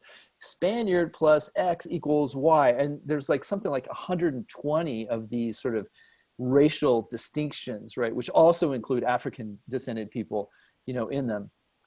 So Mexico at the beginning wants to make really fine-grained racial distinctions, right, among all of these people and assign certain kinds of statuses to it. So if you're interested in thinking about how a racial project unfolds, like this is a great, you know, kind of example. There's a whole series of displacements and enslavements of Native people, you know, in New Spain and in Mexico. You know, by the time you get to sort of late 19th and early 20th century Mexico, one of the things you're seeing is a lot of displacement of Native peoples, of indigenous peoples, you know, within Mexico as they're kind of consolidating farmland and doing these kinds of things. And then when you hit the early 20th century, so the revolutionary and post-revolutionary generation, you get this guy Vasconcelos, who's this sort of like philosopher of Mexican race, and he talks about La Raza Cósmica, right? The new sort of cosmic race that is created out of Mexico, the meeting of all of these folks, right? And it's like, and it's a theory of 150 percentilism, right? It's like we take the coolness, right, of the Spaniard, and we take the coolness of the Indian, and we put them together, and we get like something better, you know, which is to say like La Raza Cósmica, you know, that's sort of this cosmic race kind of ideology. So because of that, right, the management of native peoples and native territories ends up functioning, you know, kind of different. Also, I think because of Mexico's sort of imperial colonial history, which drags on for, you know, quite a longer period of time. It's the domination of the United States, you know, which extends, you know, kind of, you know, far back. But it is the case, right, that in all of those Latin American, well, I don't want to say all, but in many of those Latin American countries, like when you start to find revolutionary movements like the Zapatistas, right, you're finding this in terms of economic stuff around, you know, people who are engaged in subsistence kinds of farming and are being driven out of that. And many of those folks are indigenous, right? And so, you know, when we think about like, you know, when our president says, well, there's a convoy coming up from, you know, a caravan coming up from Central Latin America to the border, lots of those folks are going to be indigenous folks, you know. And then you've got the indigenous folks who are on the border, right? The Tohono O'odham, various, you know, kind of Apache groups, you know, who are there, who are completely bearing the brunt, I should say, of the environmental consequences of building a wall across the border, right? I mean, all of that bad stuff is happening to native folks who are grounded here, even as native folks in Mexico are kind of part of that migration, and even as part sort of Central Americans, right, are highly indigenous and are kind of crossing over. So it ends up being this incredibly complicated, you know, kind of situation. But I would say the histories of U.S. and Mexico diverge enough that they're a great comparative kind of case study, right? It's great to sort of like say, these 2 or 3 things are pretty similar, and now these like 5 or 6 things are really, you know, quite different. Thank you. That was really interesting. Trevor? Mine was more just like a point of clarification. When you were talking about the disaggregation and desegregation, it kind of like the way I was hearing it sounded like just like the strategy of like the board game Risk. Were they like literally doing that with people's lives? Mm-hmm. Yeah. It just like sounds like so sinister. Like they were sitting in the office like evil oil tycoons. There are definitely evil oil tycoons involved in the story, particularly in Osage country, but elsewhere, you know, as well. Yeah, I mean, what ends up happening, so this is the Dawes Allotment Act of 1887. And the idea is, you know, you break up communal landholding. This comes to be seen, you know, what's really interesting, right, with removal is like, we're going to get you out of here. We're going to give you your own land. You can do your own thing out west, you know, and what happens with the Dawes Allotment Act is now, you know, 30 or 40 years have gone by, and folks are saying, well, you know, I mean, that communal land is a problem, right? Because as long as they have their communal land, they actually continue to function as separate governmental entities, their own sort of nations, right? They keep doing their own thing. What we really need to do is to individualize them, right? And to break stuff up. And so that tracks back to the Land Ordinance of 1785, which gives us the grid that covers our entire continent, you know, today. Gives us the idea of the 160-acre parcel as being this sort of like unit. You know, like you get 160 acres, you get 160 acres, and now you can go off and do your own thing and survive, right? You know, gives us the Homestead Act of 1862, where every, you know, kind of white people get 160 acres of their, you know, of their own. So all of these things are part of this longer kind of land policy and this idea about individualizing, which moves from an American context, right? The rugged American individual, and is forced onto Native people who don't want to be individualized, who want to be, want to be communal. So, you know, Roosevelt calls, there's a famous speech where Teddy Roosevelt says, this is a mighty pulverizing, this is totally Rooseveltian talk, right? A mighty pulverizing engine to break up the tribal mass. So breaking up the land mass equals breaking up the political formation. And that ends up being a really, really critical thing that they want to do, and breaking up sort of communal wealth. So it's the economic thing, it's the political thing, and it's the land thing. And what ends up happening is, under the Dawes Act in theory, it's all allotted, it's all chopped up into these parcels. Every Native person gets to choose one, and it's patriarchal, right? The male head of the household gets to choose 160 acres, and the woman gets to choose, the wife gets to choose 80 acres, and the kids get to choose 40 acres. And, so everybody gets their little parcel, with this stuff. And it's supposed to have a 25-year, you can't sell it for 25 years. It will remain in trust, right, to the federal government. Will hold the patent. It will be in trust for 25 years. The United States will be the guardian, the guarantor of that, land, and take care of it. Well, almost immediately what happens is they turn that policy around and they set up these competency commissions. And, this is where it gets really, really bad, Trevor, because, the competency commission comes in to a reservation and says, okay, you're a full blood, and this is of course where blood, quantum, and race actually also comes into play. You're a full blood, you're probably not capable of managing your land, but you're a mixed blood, and here's your patent right now.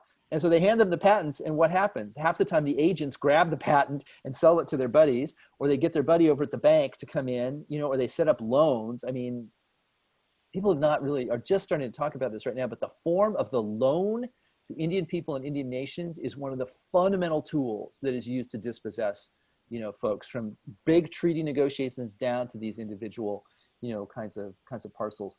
So, who is it who's done this great study? There's an author who's done this really great study, whose name I can't remember. But basically she says, look, Native people under allotment lost almost as much land under allotment as they did under these early kinds of treaty losses, right? That the amount of acreage is, is huge. It just is less visible because it's not giant parcels, right? It's tiny, tiny little parcels. So it's quite, it's quite a devastating policy. Yeah. Yes, no, I have heard arguments about Jackson. Was Jackson a racist? Jackson hate Indians? So we can have that argument. You really can't have the same argument about Senator Dawes, who wanted to help the Indians. Yeah. And really, it's really, to me, this is a great irony here. The friends of the Indians, I always say, well, with friends like these, the Indians really didn't need enemies. But here, these are people whose intention is to help the Indians. Yeah. And they're seeing individualism as helping, right? I mean, they see this as this is a positive American value. Why wouldn't it be good for Indians as well? If we could just get them to that, then they'll assimilate, they'll assimilate better. And what's really interesting, right, is over the course of the 19th century, you go from Thomas Jefferson saying his famous amalgamation thing, we will amalgamate them, right? And he's talking about assimilating them, right? We're, in a racial kind of way, we will amalgamate them. We will mix our blood with theirs. They will become white people like us, and they will disappear, right? So Indians have three choices to vanish, to disappear. One is like you'll assimilate and like racially integrate yourselves with white people. Another is you will resist and will kill you, right? And the third is like just by nature, you're just going to wither away and disappear, right? So white people believe that Indians don't have a future, no matter what. It's just a question of whether it's going to be halfway humane or not halfway humane. And what ends up happening is, in the later 19th century, Fred Hoxie, this really quite wonderful historian, has pointed this out, that, Indian people don't assimilate, right? They don't do that assimilation thing. And this is the point where allotment and the good intentions of the Dawes folks, and the Friends of the Indian, this stuff all plays in. But by the time you hit the early 20th century and most Native people have not assimilated, they're done with it, right? They're sick of them. And all of a sudden you see a new kind of racial project about Indian savagery. We're back to that again. So they're willing for 25 years in the late 20th and late 19th century to say like, oh yes, they have the possibility to assimilate. They're certainly, and of course they set this up in racial hierarchy. They're certainly more civilizable than, African Americans, right? This is the moment, right, of the retrenchment after, Reconstruction. So you see this really interesting unevenness, right?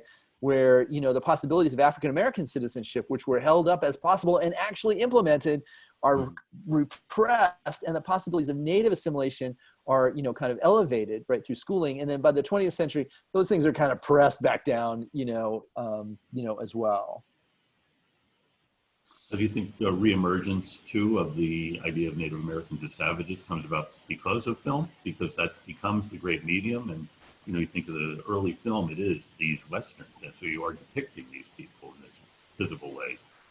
Yeah, I mean, I think there's such an infrastructure for Indian savagery, right?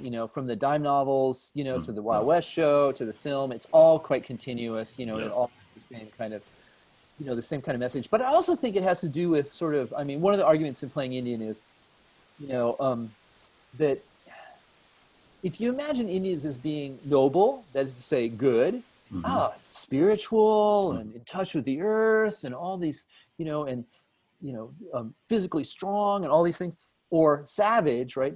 Barbarous, vicious, killers, rapists, et cetera, right? During the revolution, there's a second kind of way that people think about it, which says, okay, those are values of good or bad.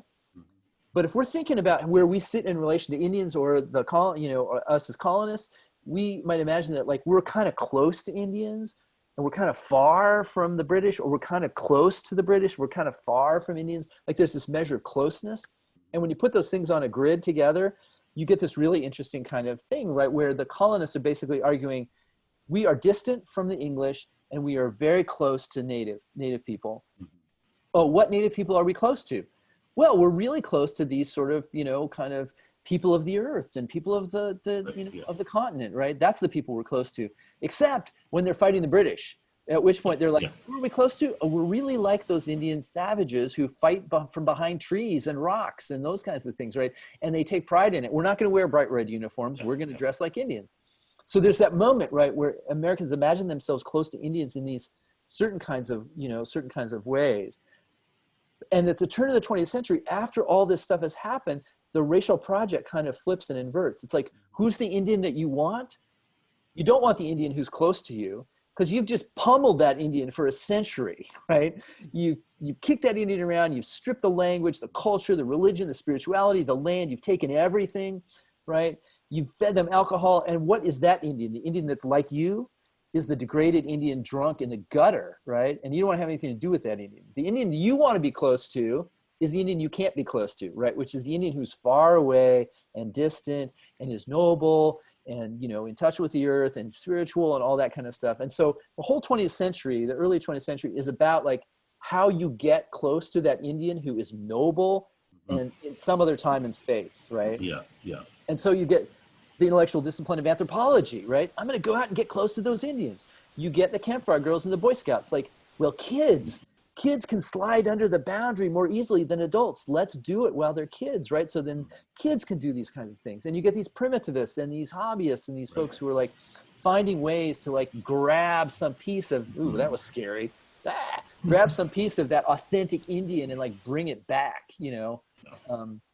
bring it back for themselves. So it's that inversion of those kinds of measures that I think, characterizes what's happening with the playing Indian thing in the 20th century. And it's totally an outgrowth of all this other stuff that happens. Right. You've been doing a lot of work with, Australia, and I'm wondering if we could talk a little comparatively about indigenous people in other places. We've mentioned Mexico, but I'm thinking, Australia has a similar trajectory, and you've looked at other places as well. So, Australia and New Zealand and Taiwan are the three kind of, in Canada, which is sort of obvious because we're close to Canada. But so, the British show up in Australia in 1788. The first fleet shows up. And what's so clear to me is that they have learned all the lessons, all the mistakes they made in North America. They refuse to make, in Australia. So the first thing that they do is they don't make any treaties, right? There's one treaty that's not even really a treaty, the Batman Treaty, which is made by a private guy, a trader, So they don't make any treaties with Native people. They basically don't even want to negotiate. They set out on campaigns, and particularly in Tasmania, for example, they really do set out on campaigns of extermination, right? They don't try to enslave Indians, which they do, in the beginning in the Caribbean, right? I mean, one of the most important bodies of work, that we have over the last 10 years has been about Indian slavery. So the British don't try to enslave Aboriginal people much, right? There's some later accounts of slavery, interestingly, in Australia. So they don't try to enslave Aboriginal people. They just basically go and kill them. They bring their own labor force, right? So they're not using slaves per se, they're using convict labor, right? So they've understood the mechanics of colonization, which is like, you got to bring your own labor force, right? It's going to be enslaved people or convicts or indentured servants or whatever, but like you got to bring your own labor force. You can't rely on the native people to be your workers. You can't hold them and force them. They escape. We're not going to recognize them as a diplomatic kind of entity, and we're going to kind of flat out go out and exterminate them, right? I mean, in Tasmania, they set up this thing called the Black Line, where they basically start at one corner of the island, they form a line, and they walk through, and they kill everybody that they find, and they push everybody else down. And everybody who's left at the end, they stick them on Flinders Island out in the middle of the ocean, and where they, suffer. They do not, I should say, all die, right? There's still people there, but, I mean, that is a pretty effective and pretty outright genocidal kind of thing. So one of the things that's been super interesting in Australia over the last few years has been this effort to quantify Aboriginal death, especially in these sort of early years, like, and going through newspaper reports and these kinds of things, and trying to actually like map all of it, as much as they possibly can. That has been matched here by a guy named Ben Madley who's done a whole study of California, has basically tried to map every Indian killing, right? Every killing of an Indian person in California, that they could possibly do. So Australia ends up being this very interesting kind of case study. And I'll say one more thing about it. When you're there, of course, Aboriginal Australians in the sort of parlance in Australia are black, right? Are black. And what's really interesting is, you think, well, okay, they're Aboriginal people, but they are Aboriginal people, but they are also part of a global black consciousness, right? So what's super interesting is, you had Aboriginal Australians who saw themselves as sort of black internationalism in the 20s and 30s. Like you had Marcus Garvey folks coming over to Australia and talking to them about blackness in relation to, Africa. And so this is this really, really interesting, kind of phenomenon. And it just does remind us, right, that these racial projects are super complicated and they don't always play out in the same way. Yeah. So then you go over, then you hop over to, New Zealand, and, there's one treaty there, the Treaty of Waitangi. And that treaty, the Maoris, are quite strong militarily, and they fight off the British for quite a while, to the point where the Treaty of Waitangi is actually a much more negotiated kind of agreement and forms the baseline for contemporary Maori kinds of citizenship and politics and political kinds of representations. So there you've got a singular kind of treaty that functions in really interesting kinds of ways. If you go to Canada, you've got a limited number of treaties. And the sort of southern tier of Canada, and those tend to be like railroad treaties. We need this land for the railroad.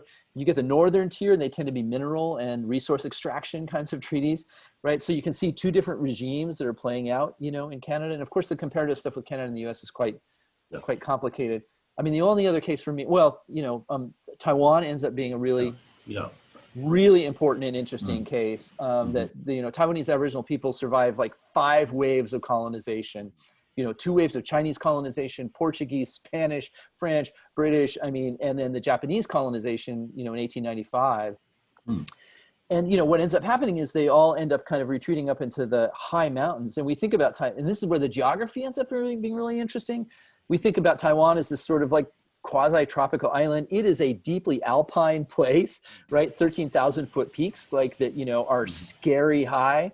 So if you think about like the environmental stuff with Australia and Taiwan and North America is so interesting and so, so evocative. And I'm happy to talk more about Taiwan, but it's also worth saying Japan is also a really interesting kind of comparative case. And people have said, well, when we talk about global indigenous, we have to talk about Ainu people in Hokkaido in northern Japan. And what's really been interesting to me is the fact that Japan, as a big legible nation state, its indigenous people get accorded this kind of respect that goes with a big legible nation state. When you go up to Hokkaido, there's actually not all that much there. There's kind of a culture museum, and there's a couple of towns and stuff like that. And it's very interesting, right? Because Taiwanese Aboriginal people they have a ministry in the federal government. They've got 2 national museums. They've got economic and ecological development projects. They are like a very, very visible presence compared to, Ainu people in Japan, which are, not really, at all. Mm-hmm. But if you think about Hokkaido on the north and you think about Okinawa on the south, basically we think about Japan as being this big capacious place, but those are big colonial places that still have indigenous sensibility to them, right? And all of a sudden Japan is a much smaller, much smaller kind of place. So those are some of the comparative things that happen. And I'll just say one more thing. One of the cool bits of work that people are doing now is to try to actually link those folks up. So you find Ainu people, talking to other indigenous people at these world fairs, and the Great Columbian Exposition and all that stuff. So they stick all these folks in the Midway and they're all indigenous and they all go hang out with each other. Right? And they're talking to each other. It's kind of interesting. Actually, Patrick is doing this interesting project on Native American tourism, which kind of relates to what you've just been saying. I wonder, Patrick, if you can talk a little bit about your project, not to put you on the spot, but it seems like a cool thing. I'm not exactly certain how this relates entirely to what you were just talking about, but my topic I'm working on right now is I'm looking at this kind of recent wave of Native American tourism where you were talking earlier about like Buffalo Bill's show and all that stuff. That was not by Native Americans. That was by white people, basically. And we see that a lot. Until recently, there's been this wave of Native-owned tourism. And it's really been taking off recently, up until this COVID stuff. So, yeah. Yeah, and you're thinking of this in terms of, kind of reservation-based tourist, kind of recruitment and, bus tours through spaces and these kinds of things. Right. Right. Yeah, I mean, what's really interesting is, people think about Native folks as their economic development is really confined to casinos and gaming. And it's just not really the case, right? I mean, for a lot of tribes, that was the original base, and they have expanded into many, many other kinds of tribal business enterprises, from California agriculture to, as you're looking at, Patrick, tourism and, those kinds of things. The Harvard Alumni Association, last year was like, oh, we really want you to lead a bus tour, to Indian reservations. I'm like, I don't know, that sounds like kind of exoticizing for the alumni. I don't know that I really want to be part of that, but it turns out, that they're actually engaged with, I'm guessing, Patrick, some of the tourist infrastructure, that you might be looking at. And it was, I've always been sort of dimly aware of it, like Mescalero Apaches, have had their own ski lodge, and, there's always been some of that stuff, but I think it sounds like a great project. I think you're right to, kind of pursue stuff like that, because I think it is much bigger than one imagines. It's, I'm gonna make it a weird kind of connection. For a long time, right, Native golf was kind of a well-kept secret, but like Indian people love to golf. There's a lot of Native golfing going on. And, I mean, out in South Dakota, like at Rosebud, they used to have this, and they still do, I think, this, this little golf course, which was, had sand greens, and you were hitting your ball through the sagebrush, and it was really, I mean, it was not like your golf course that you see today, because it was just local people, playing on those kinds of things. And now what you see is like the tribal golf course, right, emergent as this kind of, kind of new form, and not just with casino tribes, either. So, that always strikes me as interesting. I mean, so, I've been at these conferences where, my friend Robert Warrior is kind of like, hey, what are you doing on Sunday, when the conference is over? Because there's a couple of us going golfing. I'm like, yeah, that'd be great. How many people? There's like 12 or 15 of us. I'm like, wait, what?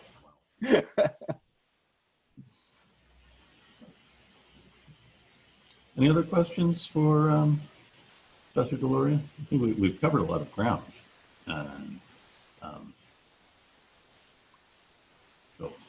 We have indeed. We have, yeah. So it's been great.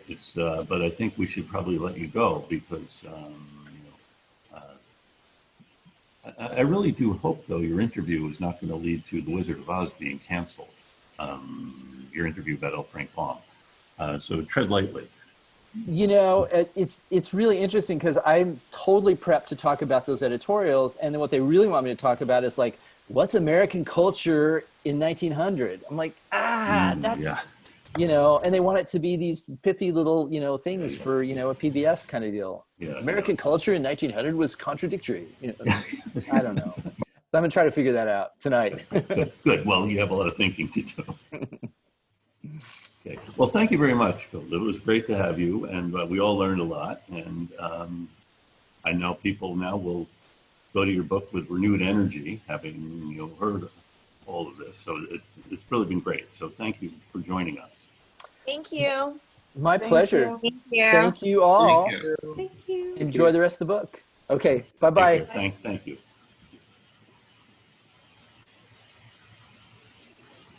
Okay, why don't we take a short break and come back at 8, and it'll be kind of a letdown, I know, since we've just been on a very high level, but we'll come back in about 10 minutes, okay?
Dr. Allison, I have a question. Yes, Molly. So I'm going to Washington, D.C. for the Women's March next weekend. Okay.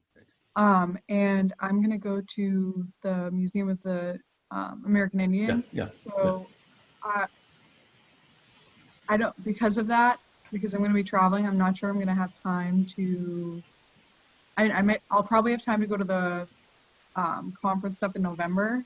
Yeah. But not before the book report is due. So I was Okay. wondering if you would take a review of some art pieces. Yeah, why don't you do that? Why don't you write Okay. about what you see at the museum and then try to get to the part of the conference too. Okay. Yeah, good.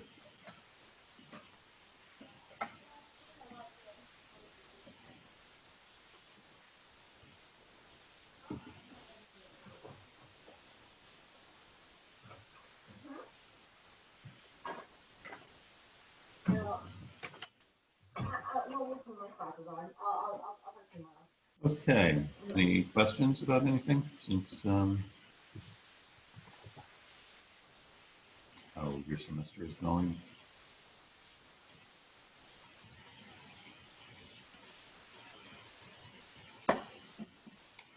Okay, couple of things. One, Monday, the Museum of Fine Arts is actually having an Indigenous Peoples Day. I just sent you an email with a link to it. And at 5 o'clock on YouTube, actually there's a kind of not an event at the museum, although the museum has reopened. So that's something, if you'd like to do that, it looks like it would be interesting. It'll give you something to write about on the discussion board. And they have a slideshow of some of the Native American pieces that they have at the Museum of Fine Arts. So another opportunity for you on Monday. I just learned that over the break that we were having that's happening on Monday. Good. And let me see other things to mention just in terms of the class. Any questions on your research projects? Have you made progress since last time? Yes, Tessa. I have a question about the conference that you mentioned. Yes. Instead of the book report. When is that again? The conference began last weekend and it continues to November. Okay. So what you should do is try to attend some of the sessions between now and the end of the month. Don't put it off and write about that. If there's some extenuate, so that's that. Okay. I think it's every weekend they're having something at Bridgewater State, but it's all online. So is it virtual or do we have to attend? It is virtual. So you attend virtually. You don't actually have to go to Bridgewater, but you can sit in the comfort of your home, and which I guess might be even better than being in Bridgewater. Yes, Trevor. Do they have a list of the topics that they're going to be presenting on? Yes. So kind of like pick and choose. Yes, the link that I sent you should have that list of what is being presented when, so you can see and go to what interests you, but also go to something that might you might not have thought about. Yes, Alessandro? What exactly should we be writing about again for the conference? This is a conference that is being held through Bridgewater State University in conjunction with Plymouth Patuxet. That's the new name for Plymouth Plantation. And it's in kind of commemoration of the 400th anniversary of the arrival of the Pilgrims in 1620. So they're doing this series of events at Bridgewater through Bridgewater State. Scholars talking about different aspects of Native American history, the Native American relationship with the Pilgrims, etc. So, and I said you can attend this in lieu of and write about it in lieu of doing the book report. Okay. And do you want us to just take basic notes on everything that's being said and then? Well, you would know, not simply notes. I don't simply want to know what so-and-so said, but what you think about it, or your analysis of it. The same as you would do with a book review. I don't simply want to report about what is in the book, but instead what you think about the book. That is, what is the author's argument?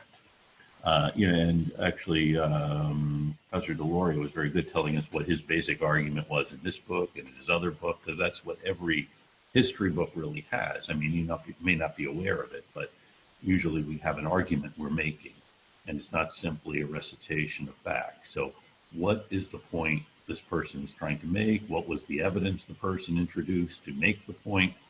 Did you find this convincing? And so that's really what you're doing, whether you're evaluating a book or whether you're evaluating a scholar making a presentation about something. And what will happen at a conference like this is someone who's been doing research on a topic will talk about it, and then other people who might also have done research on the topic will ask questions or will raise questions and say, well, you might have thought about it in this way, or I wondered why you didn't include this. So you have a chance at a conference like this to hear people engaging on the subject. You know, in the same way, you know, in the last hour we had Professor Deloria talking about what goes into writing a book, and but his books, his father's books. I mean, that was really interesting hearing what's behind this, because often we get a book and think this is the only way it could have come out. Instead, the process. So you'll go to the conference, you'll attend a session, you'll hear someone present a paper or present something. Let me just see if I can call this up, and that way we'll all know what we're talking about. If you'll bear with me for a second. Let me see. Okay. So, by the way, I did post here on the Blackboard site a link to the essay by Vine DeLoria about Indian humor. That let me see if I can find this.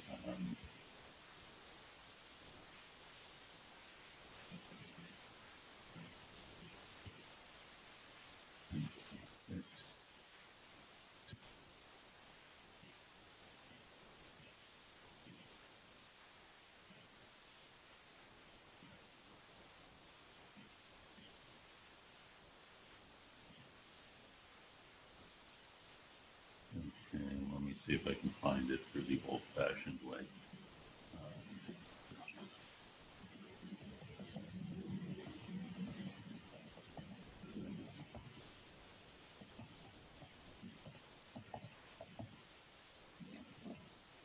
Here we go.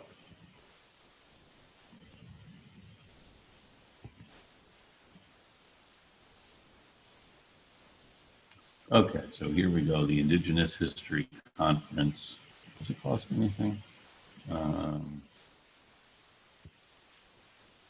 I this is registered about, for that's free. tuition for Bridgewater State, so that's not. It doesn't cost anything. It's free. Yeah, the conference is free, and let us see. So here you have a list of the speakers, and you'll see there are a number of prominent academics. Let me just see if I can get to a, oh, here it began, 2020. So it started October 3rd, goes to November 22nd. So here, okay, so session 3 is next weekend. Turtle Island, Wounds That Won't Heal. There's a film. You know, you can see more about what these individual pieces are. And then session 4, Wampum Research and Relations.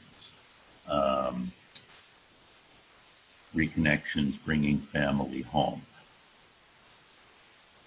So let's see, Marge Bruchak is an Abenaki scholar, and so this tells us more about her. Yeah. So that's the 18th, the 21st, Decolonizing Methodologies, Challenging Colonial Institutions. That one sounds like it's going to have a lot of theory. Resistance and Rights of Native People.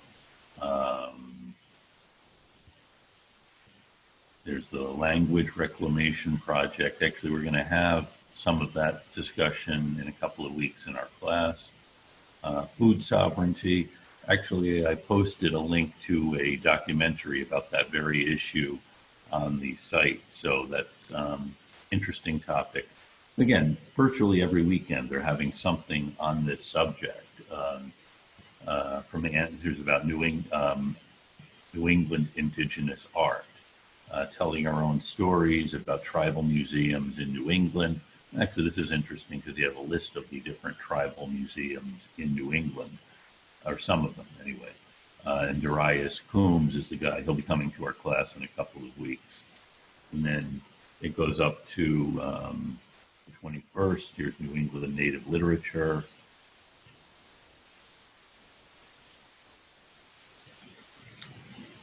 So that's, so look at the topics. It doesn't give you much depth or detail as to what is going to be covered, you know, but then make your choices about what you want to attend. And it's really a great opportunity to find out more about these various issues and find out, just as with, you know, having Anton Troyer come and Philip Deloria come, we're learning a lot about what is going on with Native American scholars today. It's much more than, you know, I bargained for when I said I was going to teach the class. And so all of these opportunities are there. So other questions on this? Yes, Patrick. So I was just a housekeeping question. Like, how long would that paper be? Oh, 4 to 6 pages, somewhere in that range. Okay. Yes, Lucy. So our sources are due for our research project next week. Yes. I have 2 questions. One, how many sources-ish are you looking for? Obviously, it's like however many sources you need to write the paper, but like, what's the, you know, target range? And then also, are you looking for those sources to be annotated in this Yes. assignment, I guess? Okay. Yes to that question. I mean, I want to know what it is you think will be useful in that source. Okay. By annotated, we mean simply a sentence or two saying, this is an article about the subject. This is a book about the subject. The author has done this, or, you know, something like that. It's not just a list of sources. And the first part of the question, it's difficult to answer. In your case, I'm sure there's been a lot written about this. So, yeah. You should have pulled through to see what's going to be useful.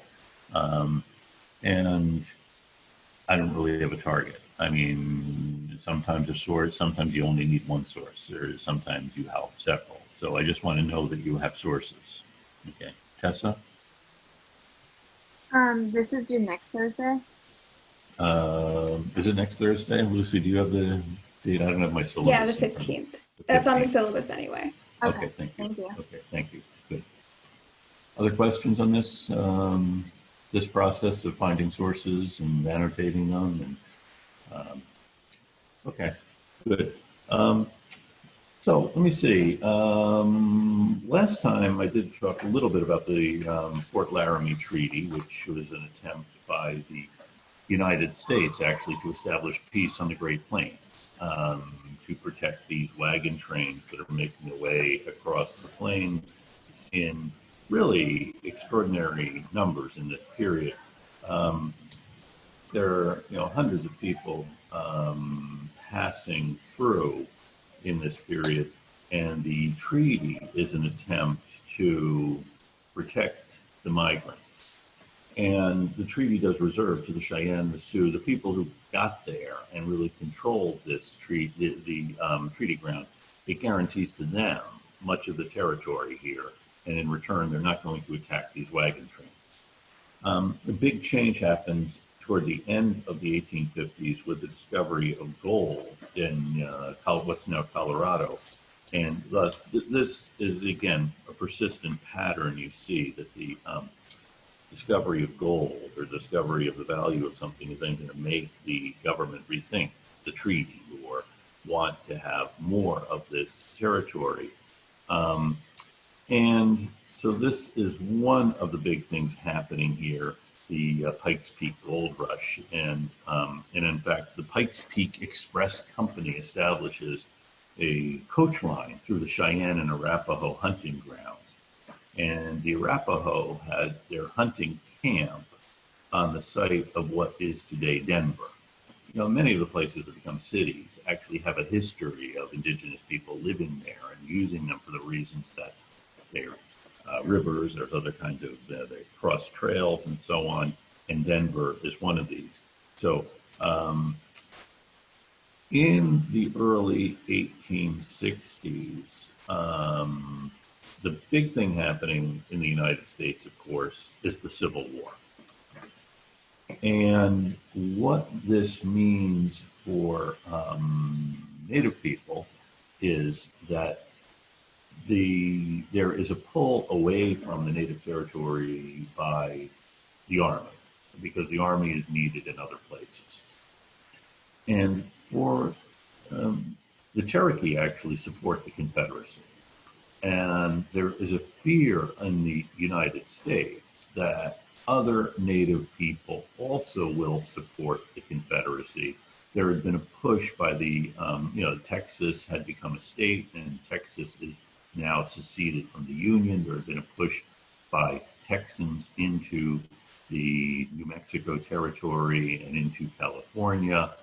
And if you're at war, you're going to use any tactic you can against the enemy. So the Native people seemed like they would be a good an ally for the Confederacy, or the Confederacy could be an ally for the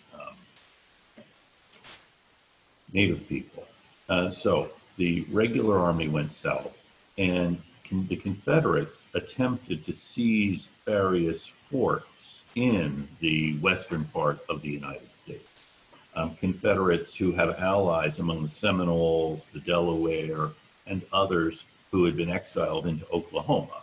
And you can understand those folks, the men are warriors, and they have a grievance against the United States. And so here is someone saying, hey, let's go seize these American forts in Kansas and other places.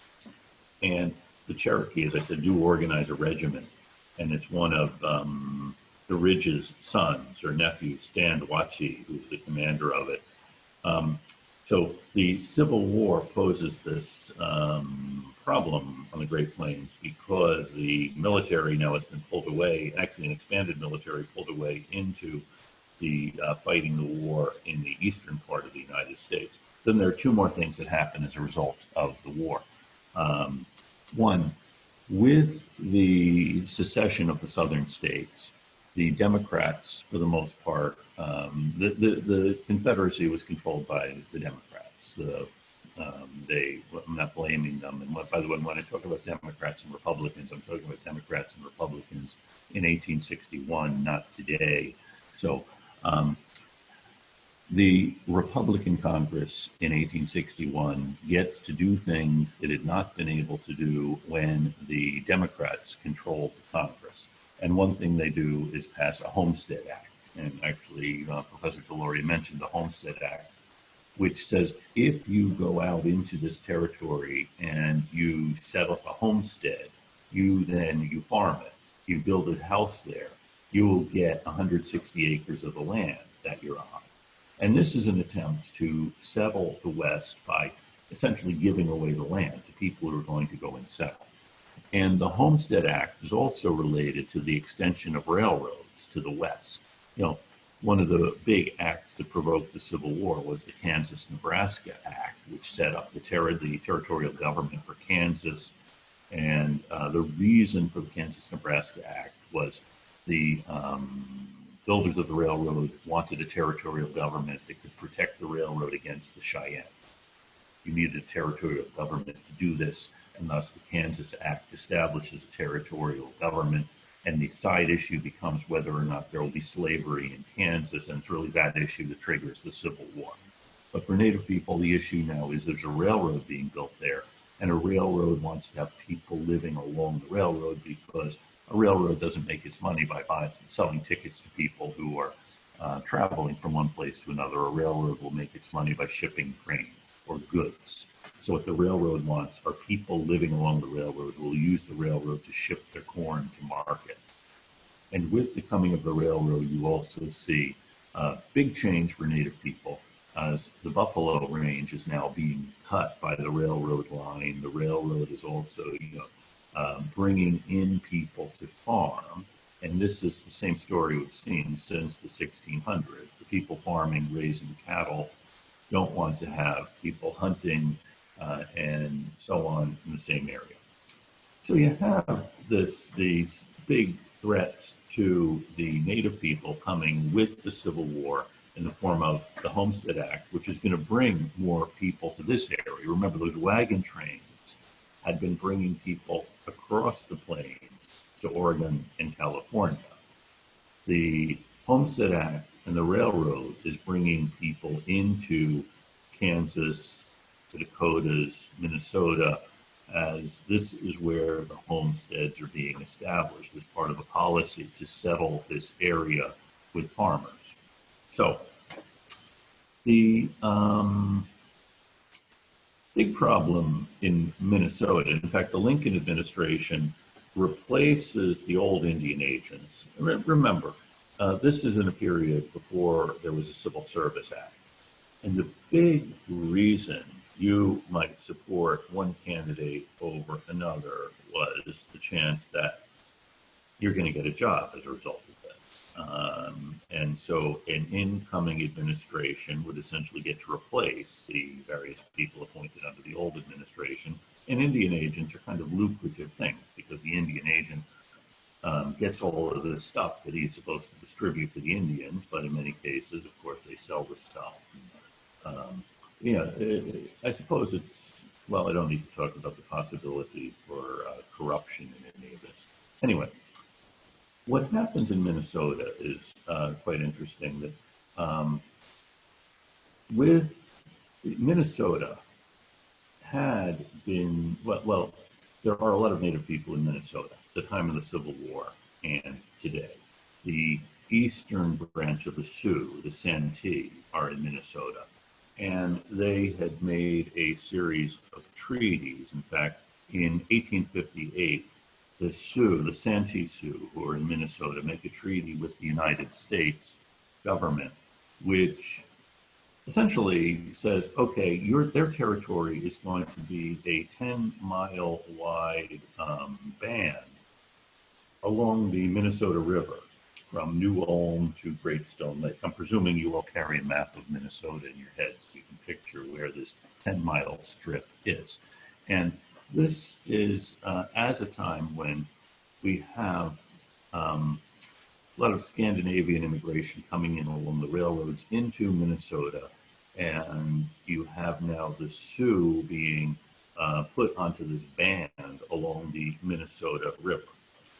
The Sioux are aware in the early 1860s when they've been restricted to this reservation. They still think they can go off and hunt off of the reservation, and that is, of course, going to get them into conflict with these immigrants and others who are setting up farms in Minnesota. And they're aware of the fact that there's this war going on, and in fact, they're following news of the war pretty closely. And there is a mill in one of these towns, and the Sioux will come in to grind their grain, and we'll hear about what's going on with the war. And in the summer of 1862, the war is actually going pretty badly for the United States. And so if you are a Native person, you're really going to be wondering how all of this is going to come out. And there's also a fear, because under that treaty in 1858, the Sioux gave up their land, but in return, the United States was going to pay them pretty substantially. And the United States has other obligations and is not paying the Sioux, who now are becoming dependent on the government for the payments that are due to them for having signed this treaty in 1858. So now there is a fear that maybe the government's going to go bankrupt. And what happens to us then? And then also they hear rumors that the rebels actually have attacked, and Zahn has asked, did the Native Americans help the African Americans in the Civil War? Well, possibly. That would be a good thing for you to look into. In this case, in Minnesota, the Sioux hear rumors that the rebels have attacked Boston, New York, Philadelphia, things that are not impossible, but didn't actually happen. That in fact, these places have been burned by the rebels. Now, you're not getting daily news feeds from these places in Minnesota. And in the summer of 1862, as the war is going badly, Congress authorizes a draft.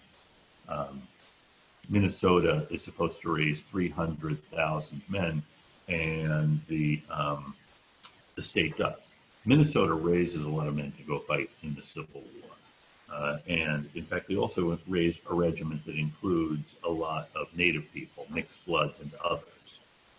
And what you see if you are one of the Sioux in Minnesota is the government's not been able to pay you. The government is raising troops in Minnesota and sending them out of Minnesota. And you have this kind of difficult situation here as things seem to be going badly for the Union, and you have most of the military force in Minnesota taken out of Minnesota to go fight somewhere else. And what happens here is there are about 4,000 Santee Sioux in Minnesota, and they are waiting for the gifts that are expected from the federal government. So they go down to the agency along the Minnesota River, and they wait for their annual allotment of both cash as well as pork and blankets and other things that the government is supposed to provide. And at this time, there are only about 200 military men in Minnesota. So the Indians have gone down to the agency awaiting their gifts. The gifts don't come. The Indians actually spend the winter waiting for the gifts. And at the end, the agent decides that what he can do is offer to the Indians who are waiting. He really wants them to leave.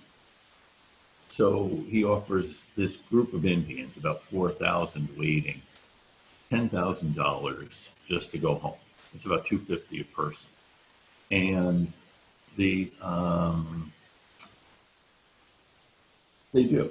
But when they do, other Indians who have not been waiting at the agency are going to go down to the agency to wait for their gift. I mean, they heard these guys got something. Well, why don't we get something? And so more Indians arrive at the agency. And the agent doesn't have enough flour and pork to feed them. They don't want to leave on their annual hunt because they know when they're away that, well, what if the money comes when we're away? So this is really kind of a big problem here. And what happens in this case is there are about 10 soldiers surrounding the storehouse. The Indians say, well, why don't we just go to the storehouse and help ourselves? And they go to the storehouse with their axes. The soldiers point the howitzer they have at the Indians, and the Indians leave, but then the Indians say, hey, we can kill these 10 soldiers pretty easily since there are a lot more of us than there are of them. And they say, okay, the agent works out a compromise. I'll give you a payment instead of trade goods if you go home. And they say, this sounds like a good idea. And so that's what happens. And then, as I said, more Indians who had not been there hear about this, and they come down because the fact is they've had a couple of bad years for harvests. They haven't been able to go out hunting, and so they're hungry. And the agent, who is a fellow named Myrick, says if the Indians are hungry, they can eat grass. That's the kind of offhand statement that's going to come back to haunt him. And on August the 17th, 4 Dakota warriors on their way back from hunting meet a group of settlers, including 2 women, a couple of children. The Indians had been hunting, now they're foraging for food. They come upon this family, and this is something that happens with, it's not the only time I've heard this happening. Drinking goes on, other things go on, and someone suggests, and I think it was in this case, the Indians suggest, why don't we have a shooting contest? And I've seen other wars start over this because what happens in this case is that the Indians actually shoot at these settlers, killing the, there's a couple of men, a couple of women, a couple of children, and this is the beginning of an attempt by the Sioux to drive all of the whites out of the river valley. And it seems to have been, you have this big build-up with the having the land removed and then having the late payments. And then it is this moment where you have a group of Native people, a group of whites shooting at each other. And this is what's going to lead to a huge, what would be called an uprising. Thank you, Santa, for raising what is an uprising or an outbreak. In this case, a tribal council of the Sioux convenes after this. They hear the evidence about what happened, and they decide that actually it was justified to kill these white folks. And Little Crow is the chief of this band of the Dakota, and the next day or a few days later, Chief Little Crow leads the Dakotas against the Indian agency. It's the same one they had been surrounding earlier. And now you have the Santee mobilized, and they kill about 40 civilians and the soldiers around the agency, including that Indian agent who said, let them eat grass. And they actually stuff his mouth with grass after they have killed him. It's kind of a message. And then Little Crow leads attacks on other settlers in this valley of Minnesota. All in all, over this uprising, you have something like 800 civilians are going to be killed by the Sioux in the summer and fall of 1862 during this uprising, and about 70 Sioux, including 30 I'll talk about next time. So you have this outbreak in Minnesota as the United States is engaged in the Civil War, and partly it is because there's so many American soldiers out of Minnesota, but also because the Sioux here have been constricted to this relatively small area and are no longer able to hunt and do the other things they traditionally had done.